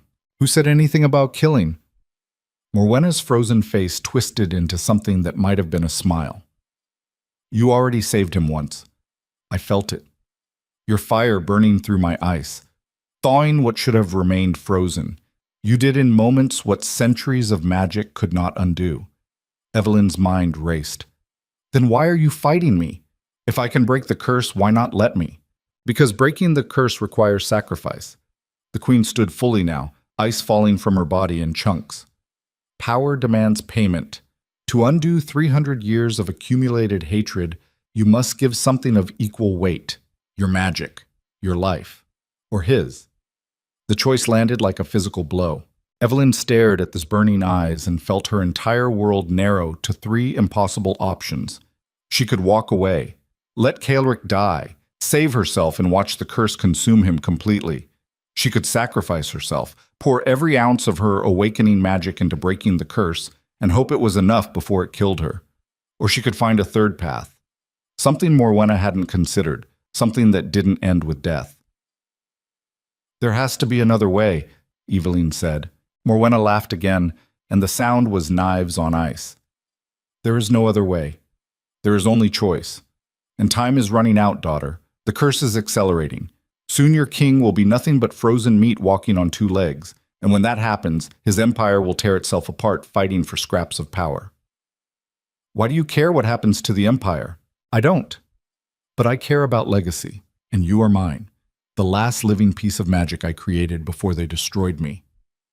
Whatever choice you make will define what my existence meant, revenge that endures beyond death, or mercy that breaks the cycle. The ice beneath Evelyn's feet cracked wider. She could feel heat building in her chest, responding to the cold, preparing to defend itself. The dagger in her hand grew warm. And if I choose mercy? She asked carefully. Then you walk a path I could not. Morwenna's burning eyes fixed on hers with something almost like hunger. And perhaps that is what I wanted all along. Not revenge that lasts forever, but proof that love can survive betrayal and still choose forgiveness. Before Evelyn could respond, the tomb door exploded inward. Caelric stood in the entrance, frost covering his entire body now, his eyes almost completely white. Behind him, the council members scattered, shouting orders, but he ignored them all. His focus locked onto Evelyn with desperate intensity. Get away from her, he said, his voice barely human. Morwenna turned toward him slowly. And here he is, the last king, the final payment for 3 centuries of suffering. She tilted her head, studying him with clinical interest. You love her. I can see it burning in what's left of your frozen heart. How delicious. History repeating itself in reverse. Caelric's hand went to his sword. I don't care who you are or what you want. Release her, now. The queen laughed. Or what? You'll kill me? I'm already dead, boy. Have been for longer than your family has ruled this frozen wasteland. Evelyn stepped between them, and the movement drew both sets of eyes. She looked at Morwenna first, then at Caelric, and felt the weight of impossible choices crushing down on her shoulders. But she'd been making impossible choices her whole life. This was just one more. I'll break your curse, she said to Morwenna, but not through sacrifice, not through death, through transformation. The queen's burning eyes narrowed. Explain. Evelyn turned to Caelric. The curse feeds on isolation, on frozen hearts that can't feel warmth or connection. Every king in your bloodline died alone because the curse made it impossible for them to bond with anyone. Yes, he said roughly. She turned back to Morwenna. But what if he wasn't alone? What if the curse tried to freeze a heart that was already connected to something stronger than ice? Understanding dawned in those flame-bright eyes. A mate bond. Yes, not just protection, not just necessity, a true bond, chosen and acknowledged and strong enough to anchor him to humanity, even when the curse tries to steal it. Morwenna was silent for a long moment. Then she smiled, and it was terrible and beautiful and almost approving. Clever girl, using the very thing the curse was designed to prevent as the weapon to destroy it. But you understand what that means. I do. A mate bond is permanent. It cannot be undone, cannot be broken except through death. You would bind yourself to him for life, give up any chance of freedom or escape, become as trapped by love as I was by betrayal. Eveline met Calric's eyes across the frozen tomb. She saw the deterioration consuming him, saw the desperate hope fighting with brutal realism, saw a man who'd been dying alone for 14 years finally finding something worth living for. And she made her choice. I'm already trapped, she said quietly, by magic I don't understand, by a bloodline I didn't choose, by fires I can't control. At least this trap comes with someone who sees me as more than a curse. Calric's expression cracked, just for a moment, long enough for her to see the raw, desperate gratitude underneath. Morwenna watched them both, her frozen face unreadable. Very well. If you choose this path, I will allow it. But know this, daughter, a mate bond forged under these circumstances will be tested in ways you cannot imagine. The curse will fight, the empire will resist, and every person who fears change will try to destroy what you build. Let them try. The queen's smile widened. Then speak the words, both of you. And we will see if love truly is stronger than 300 years of accumulated hate. Eveline turned to face Calric fully. He crossed the distance between them in 3 long strides and caught her hands in his. The cold burned, but she didn't pull away. You don't have to do this, he said roughly. Yes, I do, because you were right. We're survival, for each other. A mate bond is forever, Eveline. There's no taking it back. Good. I'm tired of temporary. Something fierce and possessive flared in his eyes. Say it then. Choose me. Out loud, in front of witnesses. So there's no question about what this is. Eveline took a breath and felt the heat in her chest expand. Not painful, not destructive, just warm. Alive. Hers.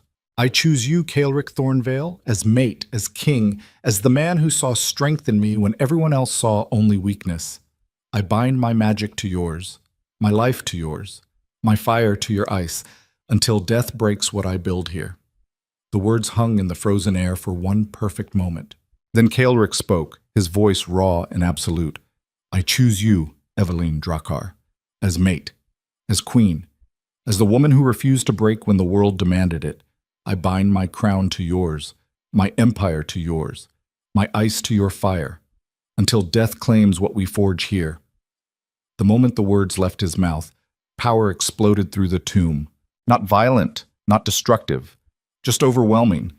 Heat and cold colliding, merging, transforming into something entirely new. The gray consuming Calric's body receded in waves, pulled back by fire that didn't burn but healed. Color flooded his skin. Warmth replaced frost, and his eyes, those frozen lake eyes, thawed completely.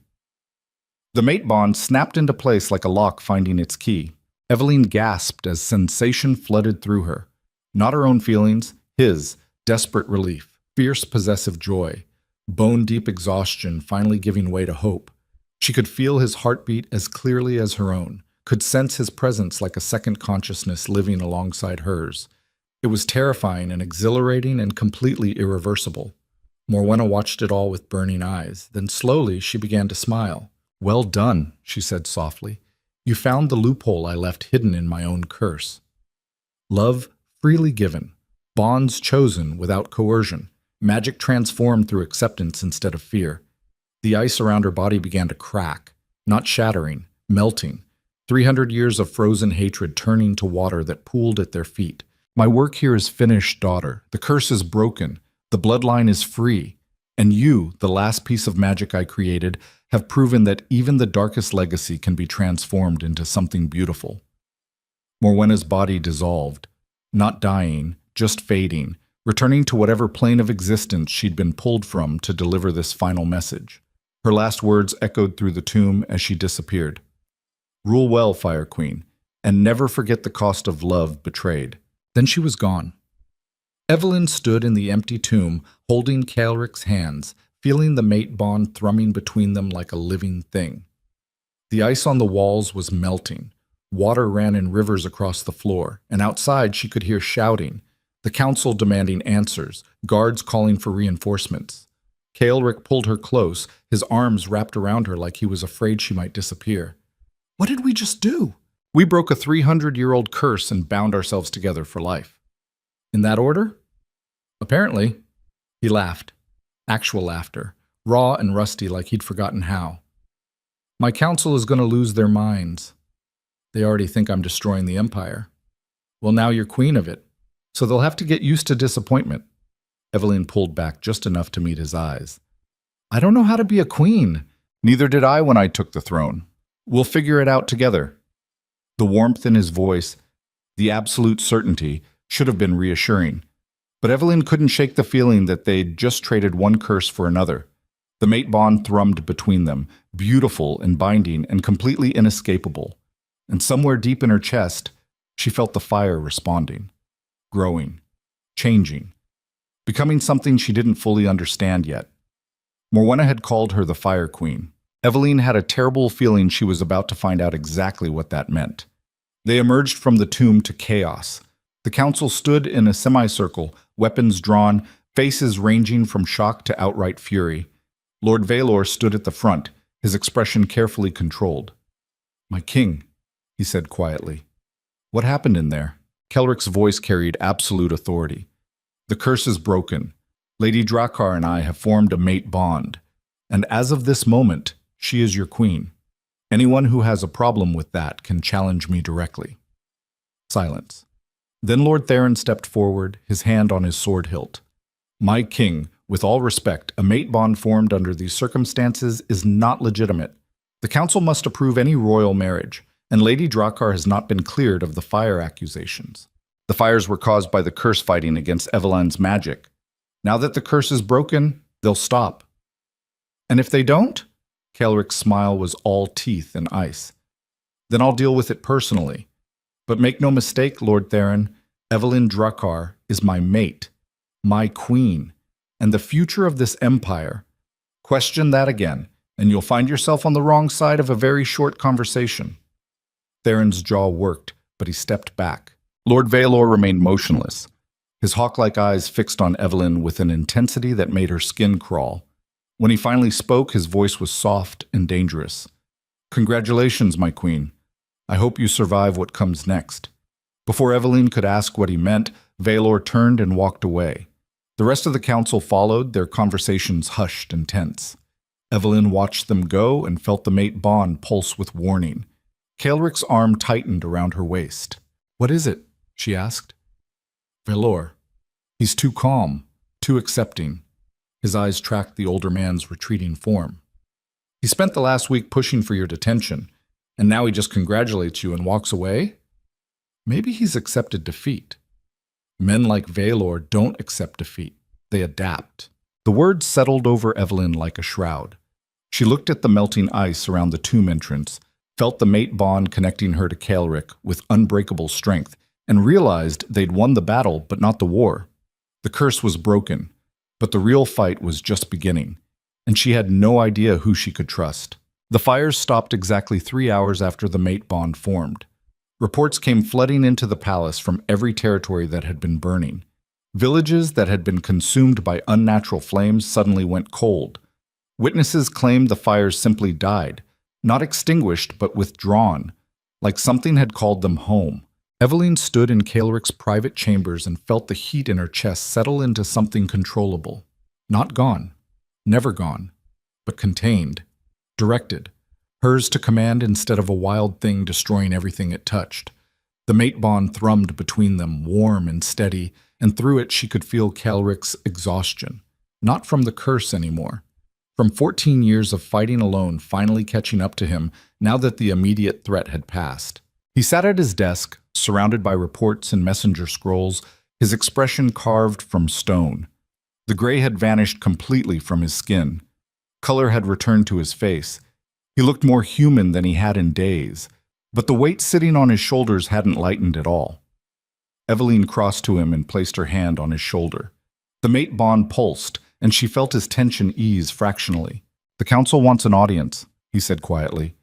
"Tomorrow at dawn, formal, with every noble house in attendance." To acknowledge the mate bond? To challenge it? Evelyn's stomach dropped. They can't break a bond that's already formed. No. But they can declare it illegitimate, refuse to recognize me as their king if I don't dissolve it, force a succession crisis that tears the empire apart. He looked up at her, and the exhaustion in his eyes was devastating. I've ruled through fear for 14 years, Evelyn. Kept this empire together through sheer force of will and the threat of execution. But a king needs more than fear to survive. He needs loyalty. And right now, I don't know if I have it. The vulnerability in his voice made her chest ache. This was the man underneath the crown. The one who'd been dying alone and terrified and too proud to admit it. The one who'd chosen her not because she was convenient, but because she was the first person in years who'd looked at him and seen something worth saving. Then we remind them why you're king, she said. We show them that breaking the curse didn't make you weak. It made you stronger. And if they don't believe it, then we make them believe it. Kaelric's hand covered hers, his grip tight. I need you with me, tomorrow. Not standing behind me, beside me, as my equal, my queen. Can you do that? Evelyn thought about the girl who'd stood in Moonvale Palace and accepted rejection without begging. The half-blood witch daughter who'd spent her whole life being told she was unworthy. She'd survived by staying small, by making herself invisible, by never claiming the power that ran in her veins. That version of herself was gone, burned away in the fires of her own awakening magic. Yes, she said. I can do that. Good. Dawn came too fast. Evelyn woke to find Mira standing over her bed with an expression that could have curdled milk. The older woman held a dress that looked like it had been forged from flame. Deep crimson silk that caught the light like living fire, cut in the northern style but with modifications that made it clear this was armor, not decoration. The king had this made for you overnight, Mira said flatly. Apparently, subtlety is no longer part of the strategy. Evelyn sat up and touched the fabric. It was soft but impossibly strong, reinforced with something that felt like metal thread. What is this? Dragon silk, woven with iron and enchantments. It won't burn, won't tear, and it makes a statement that you're not someone to be trifled with. Mira's expression softened fractionally. The king is preparing for war, girl, and he wants everyone in that throne room to know you're his weapon as much as his mate. The words settled over Evelyn like a challenge. She stood and let Mira dress her, feeling the weight of the gown transform her into something new, something dangerous. When she looked in the mirror, she barely recognized herself. The Fire Queen stared back, dark hair pulled into a severe crown braid, face pale but fierce, eyes that burned with purpose instead of fear, and the dress, that impossible crimson dress, made her look like she'd walked out of an inferno and decided to rule it. Mira stepped back and studied her critically. You'll do. Try not to get yourself killed in the first hour. I'll do my best. And girl? Mira's voice dropped lower. Lord Valor has been moving through the palace all night, quiet conversations with nobles who hold military power. Whatever he's planning, it's happening today. Be ready. Evelyn met her eyes in the mirror. Why are you warning me? Because I've served this palace for 30 years. I've watched 3 kings die from that curse. And I'm tired of seeing good people destroyed by ambitious monsters. She turned and walked toward the door, then paused. The king chose you because you refused to break. Don't start now. She left before Evelyn could respond. Meets. The throne room had been transformed overnight. Every noble house in the Northern Empire had sent representatives, and they packed the massive space until there was barely room to breathe. Guards lined the walls in formations that looked more like battle positions than ceremony, and at the far end, on the raised dais, sat 2 thrones. One carved from black ice, one carved from flame-red stone. Evelyn's breath caught. The second throne hadn't existed yesterday. Kaelric had commissioned it overnight and had it installed beside his own. A declaration that couldn't be misunderstood. She was his equal, his queen, and anyone who challenged that challenged him directly. Kaelric stood beside the thrones, dressed in full ceremonial armor that made him look like a weapon forged from winter itself. When he saw Evelyn enter, something fierce and possessive flared in his eyes. The mate bond pulsed with approval. She walked through the crowd, feeling every gaze on her, and climbed the dais to stand beside him. He caught her hand and raised it to his lips. The gesture was deliberate, public, a claim that left no room for interpretation. My queen, he said quietly, and the words carried through the silent room like thunder. Then he turned to face the assembled nobles, and his voice rang with absolute authority. You called this audience to challenge the legitimacy of my mate bond, so challenge it. Who speaks first? Lord Theron stepped forward immediately. My king, a mate bond requires council approval before it can be recognized as legitimate. You formed this bond without consultation, without proper ceremony, in direct violation of succession law. Succession law applies to marriages of political convenience. Mate bonds are recognized by blood and magic, not council votes. The law makes no distinction. Then the law is wrong. The blunt statement sent ripples of shock through the crowd. Kaelric's expression didn't change, but Evelyn could feel his tension through the bond. He was pushing, hard, forcing the council to either back down or escalate. Lady Ashlyn spoke up, her voice sharp. My king, even if we accept the bond as legitimate, Lady Drakkar has not been cleared of the fire accusations. Hundreds are dead, villages destroyed. You cannot expect us to crown a woman whose magic may have caused that destruction. The fires were caused by the curse fighting against Evelyn's awakening power. The curse is broken. The fires have stopped. Your accusation is based on fear, not evidence. Then let her prove it. Let her demonstrate control over her magic before the entire court. If she truly commands the fire instead of being commanded by it, show us. The challenge hung in the air like a blade. Evelyn felt Kaelric's hand tighten on hers. Through the mate bond, she felt his warning. Don't. It's a trap. They want you to lose control in front of witnesses. But Evelyn had spent her whole life being told to stay small, to hide her power, to apologize for existing. She was done apologizing. She released Kaelric's hand and stepped forward to the edge of the dais. You want proof I control the fire? Fine, I'll give you proof. She raised her hand, palm up, and called the heat. It answered immediately, not wild, not destructive, just warm, alive. Hers. Flame bloomed in her palm, small and contained, burning without fuel or smoke. The temperature in the throne room spiked, and nobles backed away instinctively. Evelyn let the fire grow, larger, brighter, until it illuminated the entire room with golden light.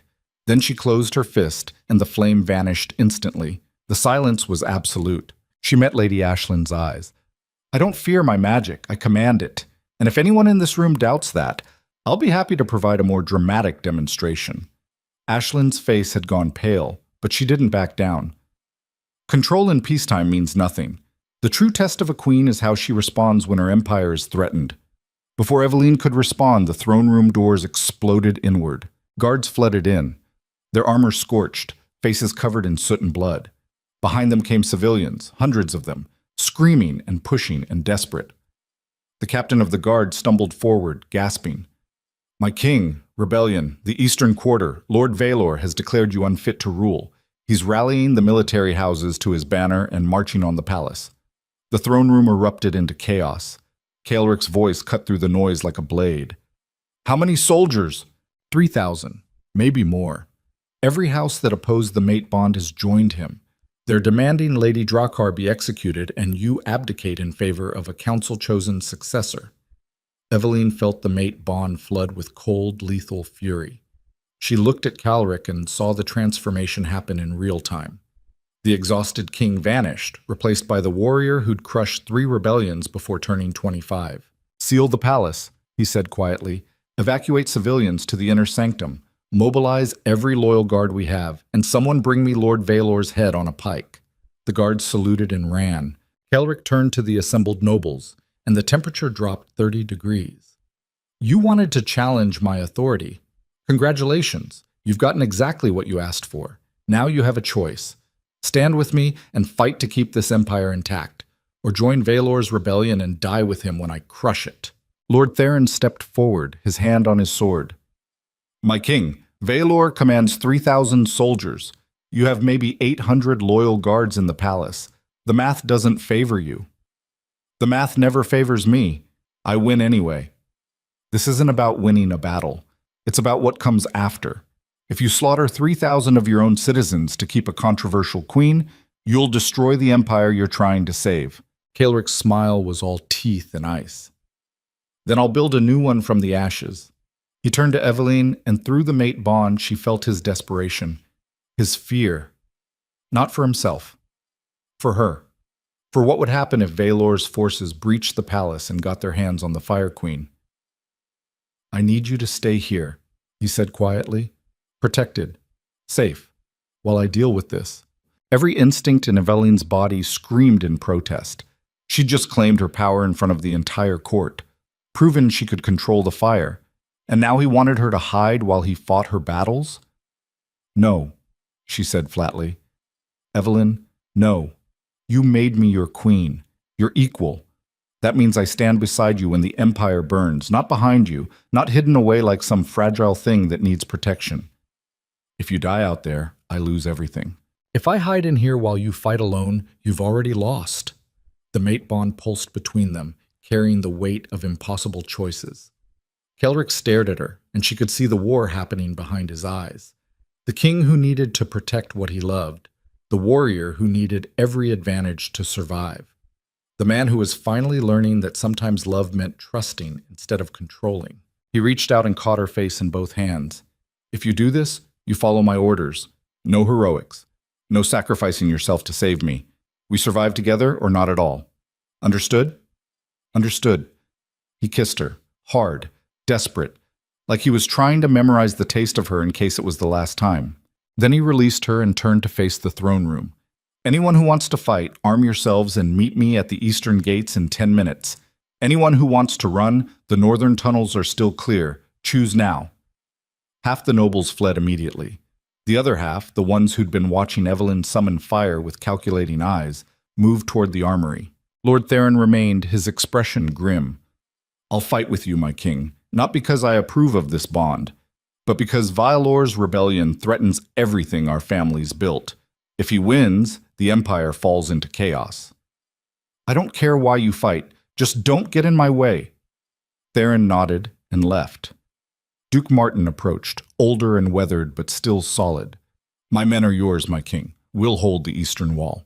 "Good. Position them at the main gate. No one gets through unless I say so." More nobles stepped forward. Not all of them. Not even most of them. But enough. Enough to maybe hold the palace long enough to break Valor's momentum. Eveline watched it all and felt something fierce settle in her chest. These people weren't fighting for her, weren't even fighting because they believed in the mate bond. They were fighting because the alternative was worse, because letting Valor win meant admitting that ambition and fear could destroy centuries of unified rule. It was a fragile alliance built on necessity instead of loyalty. But it was enough to start. But Chates. The eastern quarter burned. Not from Eveline's magic. From Valor's soldiers setting fire to buildings as they marched toward the palace, creating chaos and smoke to cover their advance. Civilians fled through the streets, some toward the palace seeking protection, others away from the fighting entirely. Kelric stood on the palace walls and surveyed the approaching army with cold calculation. 3,000 soldiers in formation, moving with military precision. Siege equipment being hauled forward. Archers taking positions on rooftops. This wasn't a spontaneous rebellion. This was a planned coup. Eveline stood beside him, feeling the heat of the fires below calling to her magic. She could stop them, could pull the flames away from the buildings and redirect them toward Valor's forces. But doing that would prove every fear the council had about her, would confirm that she was a weapon too dangerous to be trusted. "What do we do?" she asked quietly. Kelric's eyes never left the approaching army. "We give Valor exactly what he wants, a confrontation, public, witnessed, where everyone can see what happens to traitors who challenge the throne. He has 3,000 soldiers. He has 3,000 men who think they're fighting for the Empire's safety. The moment they realize they're fighting for one ambitious lord's grab at power, half of them will turn." Kelric's hand went to his sword. "We just need to survive long enough to make that happen." The first volley of arrows struck the palace walls. Guards scrambled for cover as iron-tipped shafts rained down from the rooftops. 2 men fell, screaming, arrows through their throats and chests. The scent of blood hit the air, sharp and metallic. Kelric's voice rang out clear and absolute. "Archers, return fire. Target their siege equipment first. I want those battering rams destroyed before they reach the gates." The palace archers responded immediately, their arrows finding targets with brutal efficiency. Valor's soldiers fell, but more rushed forward to take their places. The battle had begun. Eveline watched it unfold and felt the mate bond pulse with Caelric's battle focus. No fear, no hesitation, just cold tactical assessment and the absolute certainty that he would win because losing wasn't acceptable. She'd seen men fight before, had watched duels and skirmishes and bar brawls in Moonvale. But this was different. This was a king defending his throne with the kind of ruthless efficiency that came from 14 years of crushing rebellions. And standing beside him, feeling his mind work through the mate bond, Eveline understood something fundamental about power. It wasn't about being the strongest or the most feared. It was about being willing to do whatever it took to survive when everything was on the line, even if it meant burning your own empire to the ground to save it. The eastern gates shuddered under the first impact of a battering ram. Caelric turned to Duke Martin. "How long can the gates hold?" 10 minutes, maybe 15 if we reinforce them." "Do it, and prepare for close combat. When those gates fall, Valor's forces will flood through. I want every advantage we can get." Martin saluted and ran. Eveline felt the heat building in her chest again. The fires in the eastern quarter were growing, spreading, feeding on the chaos. Her magic responded to them, recognizing kindred flame, wanting to join. She could end this, could unleash the full force of her awakening power and burn Valor's army where they stood.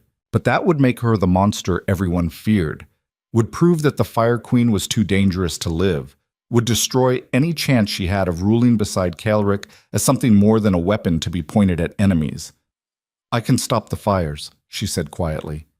Caelric looked at her, and through the mate bond she felt his understanding. "Not yet. We need to see what Valor does first. If he's willing to burn his own people to get to us, the soldiers will notice. And if they don't, then we adapt." The gate shuddered again. Cracks appeared in the reinforced wood. Valor's soldiers were chanting now, their voices rising in rhythm with each impact of the ram. "Traitor King, Witch Queen, burn them both." The words hit harder than the battering ram. Eveline felt something cold settle over her. Not fear, something worse. The understanding that no matter what she did, a significant portion of this empire would always see her as a curse, an infection, something that needed to be cut out before it destroyed them all. She'd spent her whole life trying to prove she was more than her mother's legacy. And here she was, facing an army that wanted her dead for exactly that reason. The gates exploded inward. Soldiers poured through the breach, weapons raised, screaming battle cries that spoke of righteousness and fury.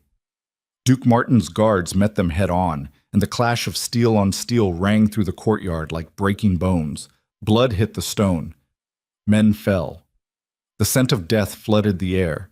Caelric drew his sword and moved toward the stairs, but Eveline caught his arm. "Wait," she said. "For what?" "For Valor to show himself. This is his rebellion. He'll want to be seen leading it." Through the chaos of the battle below, a figure emerged on horseback.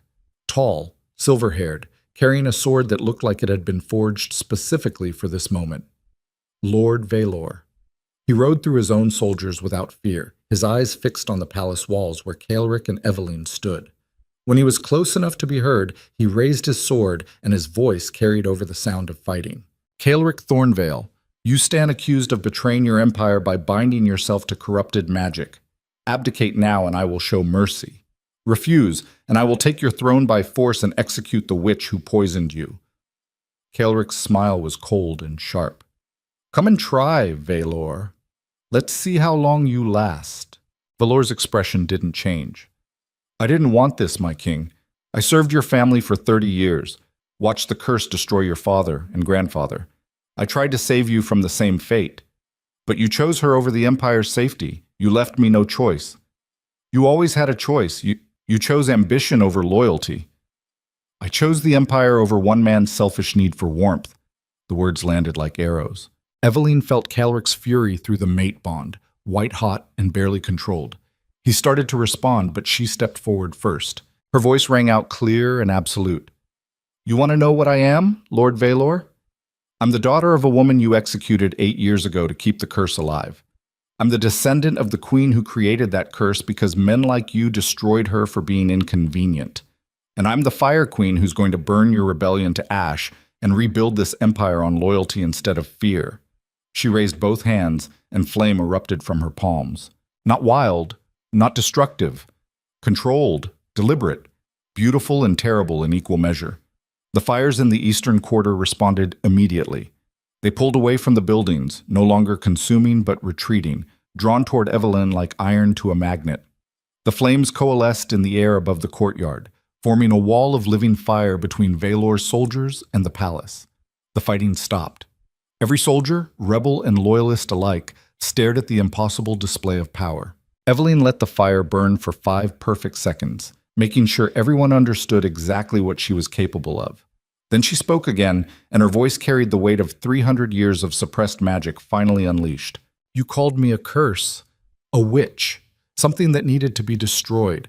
But curses don't save dying kings. They don't stop fires. They don't choose mercy when they could choose destruction." She looked directly at Valor. "I am not my mother. I am not Queen Morwenna. I am Evelyn Drakkar, and I choose what I become. And right now, I choose to give you one chance to surrender before I stop being merciful." Valor stared at her for a long moment. Then he smiled, and it was terrible and knowing and completely without fear. "You think power makes you strong, girl? Power makes you a target. And I've been preparing for this moment since the day your mother died." He raised his hand, and Evelyn felt something slam into her chest. Not physical, magical, cold and precise and devastating. The firewall collapsed. Evelyn gasped and fell to her knees, pain exploding through her body like ice in her veins. Through the mate bond, she felt Caelric's answering roar of fury, but it sounded distant, muffled.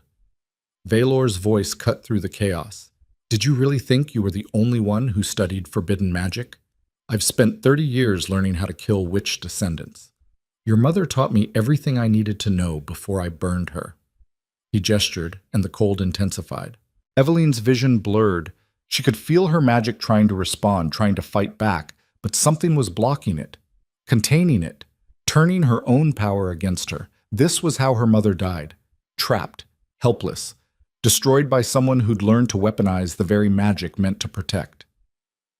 Through the fading mate bond, she felt Caelric moving, running, desperate to reach her before the cold killed her completely.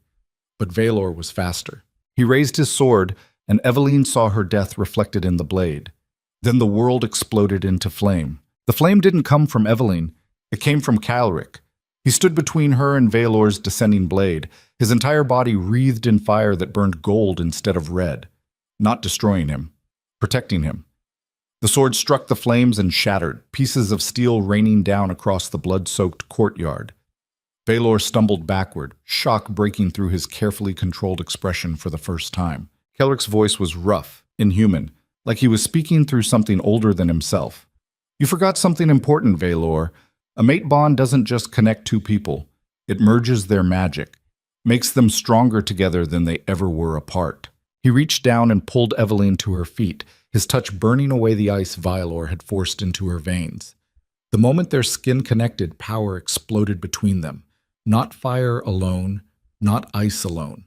Something entirely new. Heat and cold woven together, balanced, transformed into a force that made the air itself shimmer. Through the mate bond, Evelyn felt Caelric's desperation, his fury, his absolute refusal to let her die after finally finding something worth living for. And underneath it all, she felt something she'd never experienced from another person: complete trust. He was giving her access to his power, his strength, everything he had, offered without reservation or fear.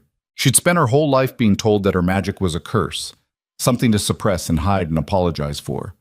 But standing here, connected to Caelric through bonds deeper than blood, she finally understood what her mother had been trying to teach her. Power wasn't the curse. Fear was. Evelyn straightened, feeling the ice in her veins transform into steam, and raised both hands toward Valor. When she spoke, her voice carried the weight of 300 years of suppressed magic finally set free. "You killed my mother because you were afraid of what she could become. You kept the curse alive because frozen kings were easier to control than whole ones. And now you're trying to kill me for the same reason." She took a step forward, and flame bloomed in her palms. Not wild, controlled, devastating. "But you made one critical mistake, Lord Valor. You taught me exactly what to be afraid of, and I'm done being afraid." She unleashed everything. Fire poured from her hands in torrents, not aimed at Valor directly, but at the ground between them. The stone melted, the air superheated, and the magical binding he'd placed on her magic shattered under the sheer force of power she commanded now that she'd stopped fighting herself. Valor tried to counter with his own magic, the forbidden techniques he'd learned from torturing witch descendants for 30 years. Ice formed in walls around him, protective barriers meant to contain flame. But Eveline's fire wasn't natural. It was born from bloodline magic merged with mate bond strength, and it burned through his defenses like they were paper. Calric moved beside her, his own power adding to hers, and together they created something no one in that courtyard had ever seen. A maelstrom of fire and ice spiraling together, beautiful and terrible, controlled chaos that spoke of what two people could accomplish when they stopped fighting alone. Valor's barriers crumbled. His magic failed, and for the first time in 30 years, the man who'd orchestrated countless deaths from the shadows found himself facing the consequences with nowhere to hide. Evelyn could have killed him, could have let the fire consume him completely, turning him to ash as punishment for everything he'd done. Her mother, the curse, the rebellion, all of it deserved death. But she'd learned something fundamental in the tomb when Morwenna offered her the choice between revenge and transformation. Becoming a monster to punish monsters just created more monsters, and she was done with that cycle. Evelyn closed her fist, and the fire died instantly. Valor collapsed to his knees, his clothing scorched, his face covered in burns, but alive. Breathing. Broken, but not destroyed. The courtyard fell silent. Every soldier, rebel and loyalist alike, stared at the Fire Queen who'd just proven she could kill with a thought, but chose mercy instead. Calric's hand found hers, and through the mate bond she felt his understanding, his approval, his recognition that she'd just done something he'd never been able to do in 14 years of ruling. She'd shown strength without cruelty, power without destruction, the kind of leadership that inspired loyalty instead of demanding it through fear. Calric's voice rang out clear and absolute. Lord Valor, you stand accused of treason, murder, and conspiracy to overthrow the crown. Your crimes are witnessed by every person in this courtyard. Surrender now, and you'll face trial. Resist, and I'll let my queen finish what she started. Valor looked up at them, his face twisted with pain and something that might have been bitter resignation. You think this ends with me? The moment you took that witch as your mate, you signed the Empire's death warrant. There will always be others who see what I see. A king compromised by corrupted magic. A throne built on forbidden power. You've won the battle, Calric, but you've lost the war. Then I'll fight that war every day for the rest of my life. And I'll win it the same way I won this. By being stronger than the people who think fear is the only path to control. He gestured to Duke Martin, who'd survived the battle with blood covering his armor, but fire still burning in his eyes. Take Valor to the dungeons, treat his wounds, and prepare him for trial. He'll answer for every crime publicly, so there's no question about justice. Martin moved forward with guards, binding Valor's hands and hauling him to his feet. The former advisor didn't struggle, just stared at Evelyn with eyes that held more calculation than defeat. You should have killed me, he said quietly as they dragged him past. Mercy is weakness, and weakness gets queens murdered in their sleep. Evelyn met his gaze without flinching. Then I guess I'll sleep lightly, but I'd rather risk assassination than become the kind of ruler who executes enemies to feel safe. Valor laughed, a broken sound that echoed across the silent courtyard. You're more naive than your mother, and she died screaming. The words hit like a physical blow, but Evelyn forced herself to breathe through the rage. Through the mate bond, she felt Calric's answering fury, his instinct to draw his sword and end Valor where he stood.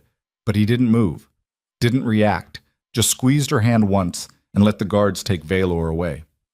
That restraint, that ability to choose strategy over emotion, even when everything inside him screamed for violence, was why he'd survived 14 years as king. And now, connected through the mate bond, it was a lesson Evelyn could learn directly, could feel in her bones instead of just understanding intellectually. Being strong didn't mean destroying everyone who threatened you. It meant being secure enough in your own power that threats became manageable problems instead of existential crises. The soldiers who'd fought for Valor began lowering their weapons, not all at once, but in groups. Small surrenders that grew into a wave as they realized their leader was defeated and the alternative to surrender was death. Lord Theron stepped forward, his armor dented and bloodied, but his sword still in hand. He looked at Ceolric and Eveline standing together on the palace steps, united by more than just politics or convenience, and something shifted in his scarred face. "My king," he said quietly. "My queen. House Theron stands with you. Not because the law demands it, but because what I just witnessed proves you're stronger together than this empire has been in generations." He knelt. One by one, other nobles followed, Duke Martin, Lady Ashlyn, even some who'd been neutral during the council debates. They knelt not in defeat, but in acknowledgement of something they'd just seen proven with blood and fire. A king and queen who could have destroyed their enemies but chose transformation instead. It was a fragile peace, built on respect earned in battle rather than loyalty freely given. But it was enough to rebuild from. Ceolric's voice carried across the courtyard with quiet authority. "Rise, all of you. The fight is over. Now comes the harder part. Rebuilding what we burned, healing what we broke, and proving to every person in this empire that the mate bond didn't weaken the throne. It saved it." The nobles rose slowly, their expressions ranging from cautious optimism to barely concealed skepticism. This was the moment that would define everything, not the battle, not the magic, but how they chose to move forward from carnage into something that might eventually become stability. Eveline looked at the blood-soaked courtyard, the burned buildings in the eastern quarter, the bodies of soldiers who'd died fighting for leaders who'd lied to them about what they were protecting. So much destruction. So many lives ended because ambitious men couldn't accept change. And through it all, she'd discovered something about herself that her mother had tried to teach her before they took her away. Power wasn't about domination. It was about choice. The choice to burn or heal. To destroy or transform. To become the monster people feared or the leader they needed. Eveline had made her choice. Now she just had to survive it. Bant. The trial lasted 3 days. Ceolric insisted it be public, held in the Great Hall where anyone who wanted to witness could attend. No secret executions, no quiet disappearances.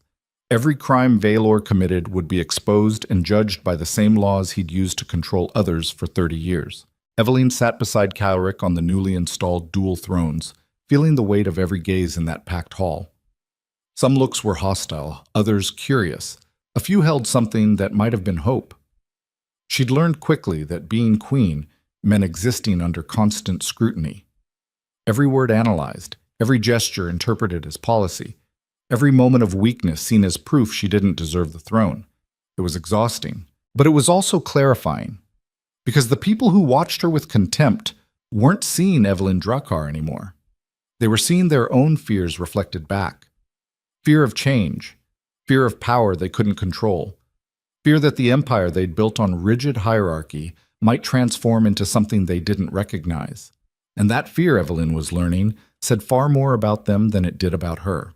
Vaelor stood in chains at the center of the hall, his burns healing slowly, his expression carefully neutral. He'd refused counsel, refused to defend himself, just stood there and listened as witness after witness detailed his crimes. The execution of Seraphine Drakkar based on fabricated evidence. The manipulation of 3 kings through carefully administered poisons that accelerated the curse. The orchestration of political marriages that weakened rival houses. The quiet murders of anyone who questioned his authority too loudly.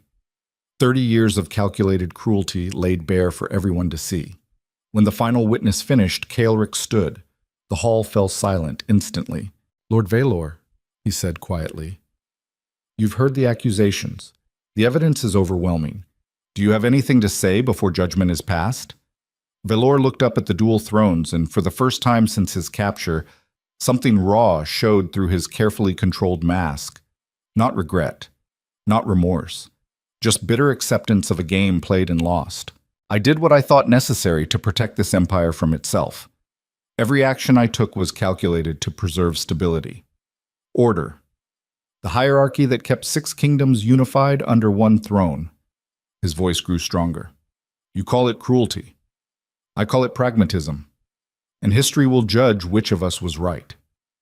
History will judge that you murdered an innocent woman and tortured her daughter for power. I killed a witch who would have destroyed everything our ancestors built, and I tried to stop her daughter from doing the same. If that makes me a monster, then so be it, but at least I'm a monster who acted with purpose instead of sentiment." The words echoed through the hall, and Evelyn felt the temperature shift. Some nobles nodded slightly, agreeing with Valor's twisted logic, even if they couldn't say so publicly. Others looked disgusted. Most just looked tired of the whole bloody mess. Kelrick's expression didn't change, but through the mate bond, Evelyn felt his cold fury. "The council will vote on your sentence. Death, exile, or life imprisonment. You have 1 hour to make peace with whichever they choose." He sat back down, and the council began their deliberations. Evelyn watched Violor's face and saw no fear there, no desperation, just calm acceptance. He'd played the game. He'd lost. And whatever came next was just the natural conclusion of choices made decades ago. There was something almost admirable about that resignation. The ability to face consequences without begging or bargaining or trying to shift blame. It was more dignity than most tyrants managed. The council voted quickly. 15 voices calling for death. 8 for life imprisonment. 3 for exile. Death won. Kelrick stood again, and his voice carried the weight of absolute authority. "Lord Valor, you are sentenced to death by execution at dawn tomorrow. May whatever comes after be kinder than what you created here." Valor bowed his head in acknowledgement. No dramatics, no final speeches, just quiet acceptance. The guards led him away, and the hall began to empty. Nobles filing out in hushed conversations, processing what they'd witnessed, already calculating how this shift in power would affect their own positions.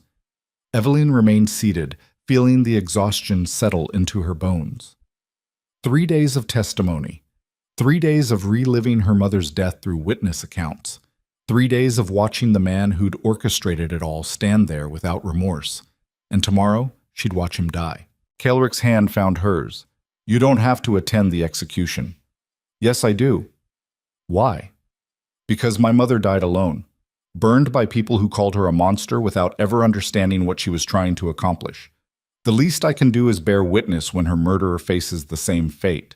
Through the mate bond, she felt his understanding, his recognition that some wounds needed to be seen to heal. That closure didn't come from avoiding pain, but from walking through it deliberately and emerging on the other side. "Then we attend together," he said quietly. Bang. Dawn came cold and gray. The execution platform had been erected in the main courtyard, visible from every window in the palace. A deliberate choice. Kelrick wanted everyone to see that justice applied to nobles and commoners alike. That 30 years of service didn't buy immunity from consequences. Thousands gathered to witness. Some cheering for blood, others silent and grim. Most just there because executions were public spectacles, and refusing to attend would be noted. Evelyn stood beside Kelrick on the raised platform reserved for royalty, feeling the weight of the crown Mira had placed on her head that morning. Not ceremonial. Actual crown. Gold worked with symbols of fire and ice intertwined. A statement that she was no longer the rejected half-blood daughter, but the Fire Queen who'd helped break a 300-year curse. It felt heavier than she'd expected. Not the physical weight, the responsibility. Valor was brought out in chains, his head held high, his expression calm. He looked at the crowd without fear, then turned his gaze to Evelyn and Kelrick. "Any last words?" Kelrick asked formally. Valor was quiet for a long moment. Then he spoke, and his voice carried across the silent courtyard. "I served 3 kings, watched all of them slowly lose their humanity to a curse I could not break. I made choices I thought would preserve what they built, even if those choices required blood." He looked directly at Evelyn. "Your mother understood that. In the end, she knew exactly what I was, and still tried to save you from the same fate. That's why I respected her, even as I killed her. She was strong enough to do what was necessary." Evelyn's hands clenched at her sides. "My mother tried to break the curse because she believed transformation was possible. You kept it alive because you preferred broken kings you could control. Perhaps, or perhaps we were both right in different ways." He smiled, bitter and knowing. "You'll understand eventually. When ruling, this empire grinds away all the idealism and leaves only survival instinct. When you make choices that horrify you but keep your people alive. When you become exactly what you swore you'd never be because the alternative is worse. I'll never become you. No. You'll become something else. Something this empire has never seen before. And I find myself genuinely curious about whether it will be better or just differently broken. He knelt without being told, placing his head on the execution block. The executioner raised his axe. Evelyn watched, forcing herself not to look away. This was the price of justice. The cost of transformation. Blood paid for blood, and cycles ended when someone was brave enough to break them, even knowing the breaking would hurt. The axe fell. It was over in seconds. Lord Valor, chief advisor to 3 kings, orchestrator of countless deaths, died the same way Evelyn's mother had. Publicly. Witnessed. Reduced to a cautionary tale about ambition and the limits of pragmatism. The crowd erupted. Some cheering, others silent. A few openly weeping for reasons Evelyn couldn't begin to guess. She stood there feeling hollow.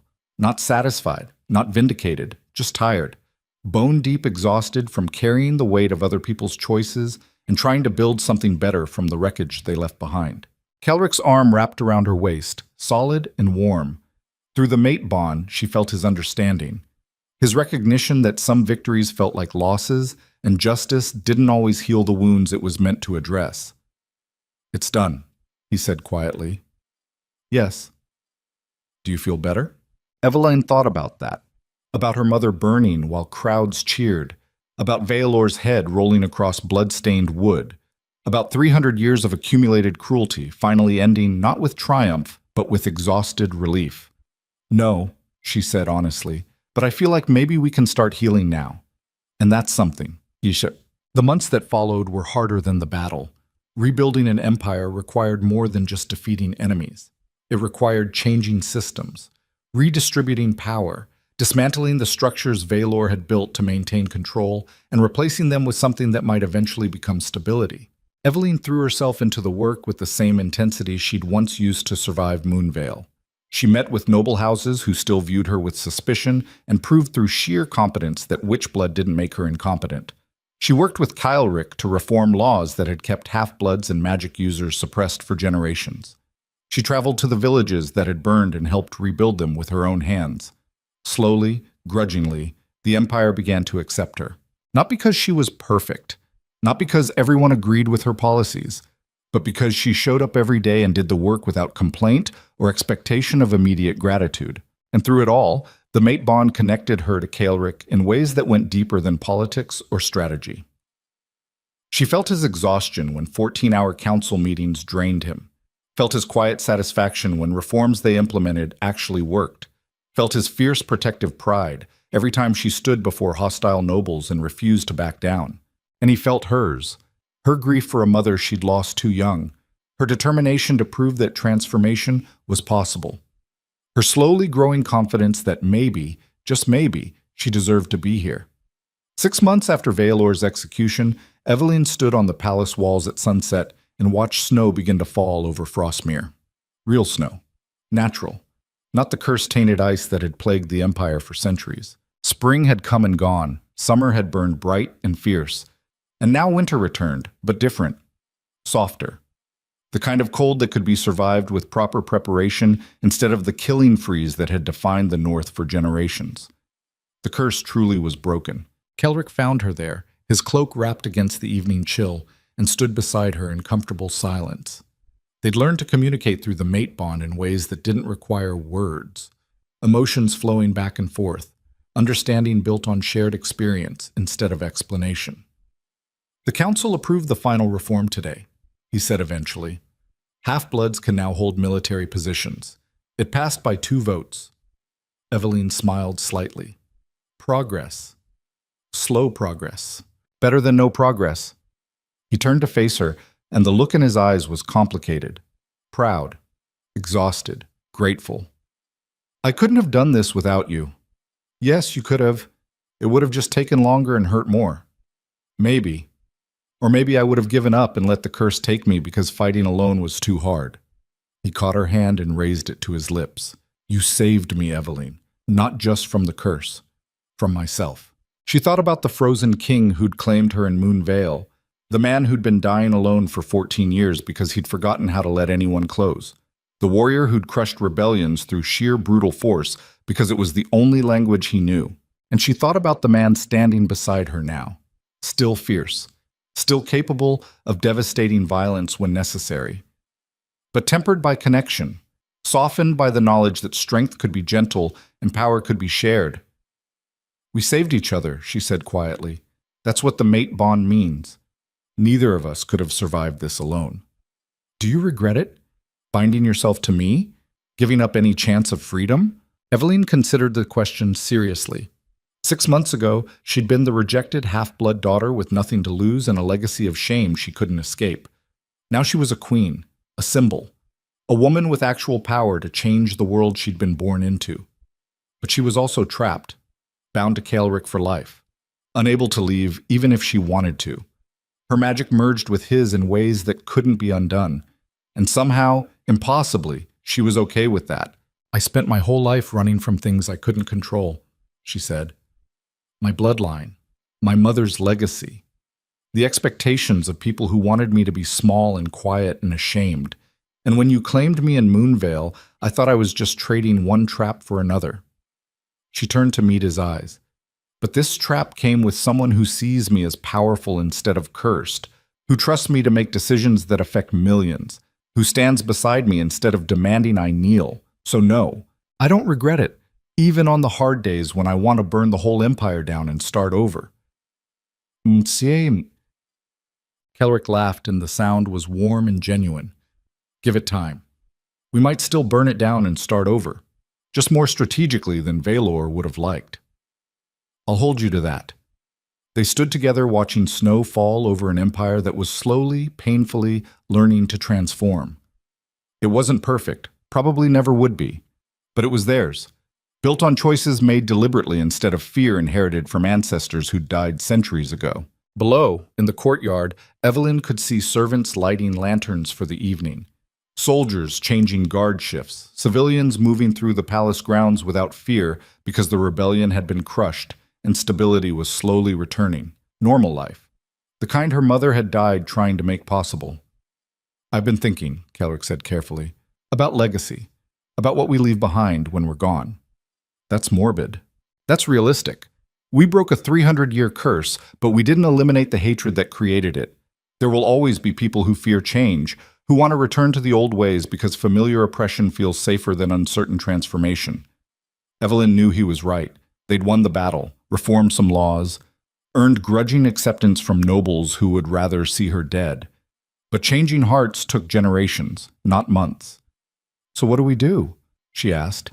"We build something that outlasts us. Schools that teach magic as skill instead of curse. Laws that protect the vulnerable instead of just the powerful. A legacy that makes it harder for the next Valor to undo what we're creating.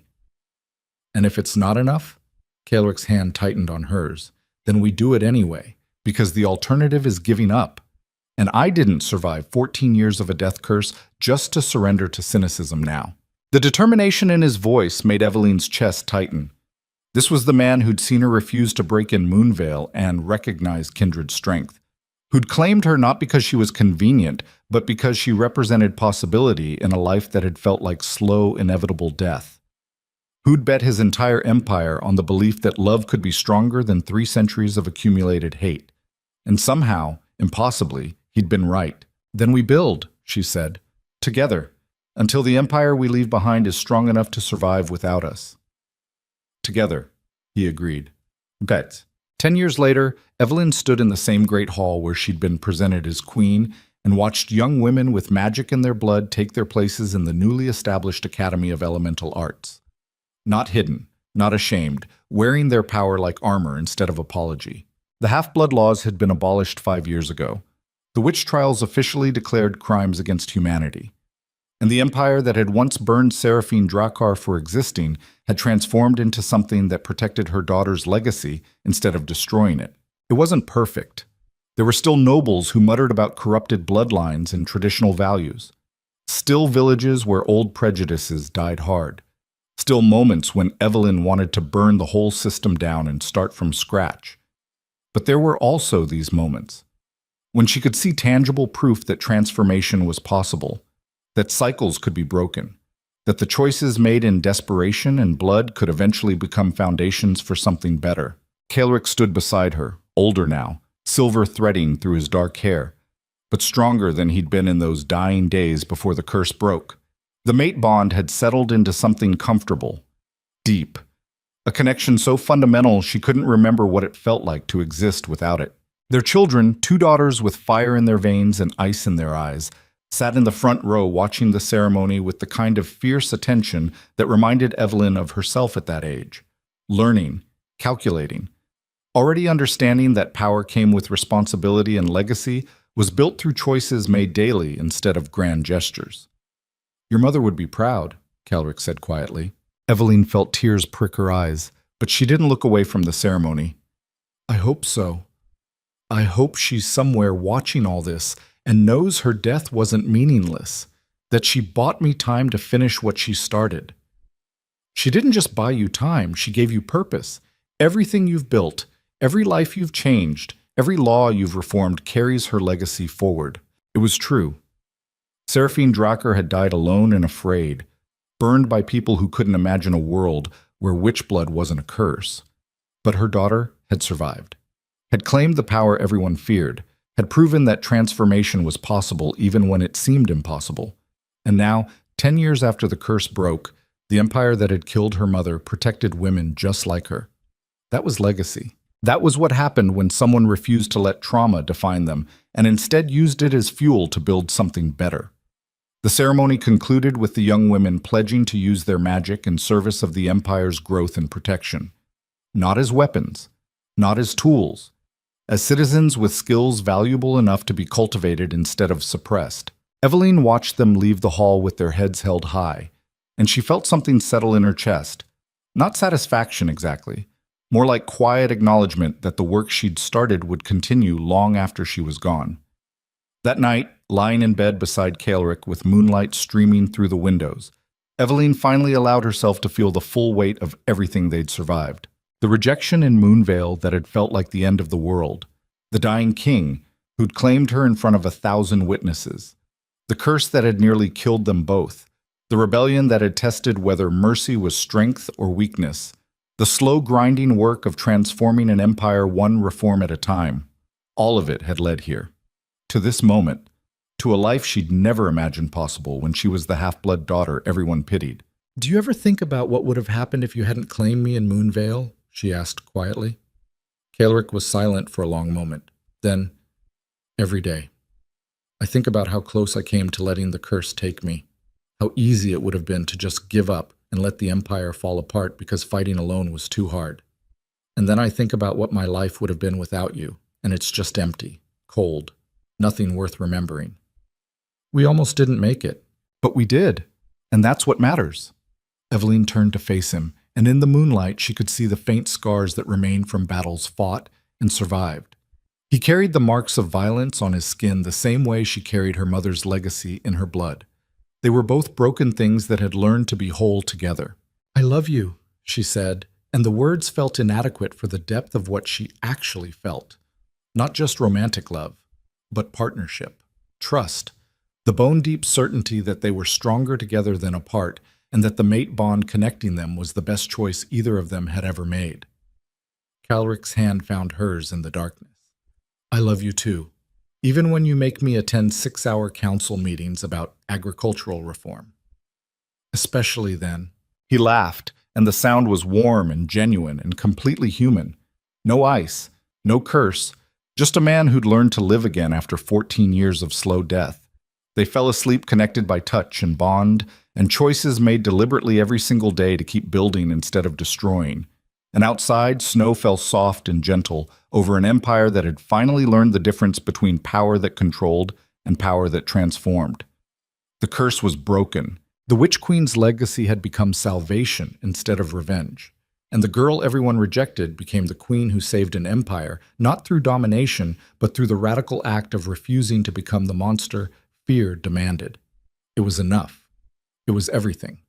It was exactly what happened when someone brave enough to burn chose to heal instead.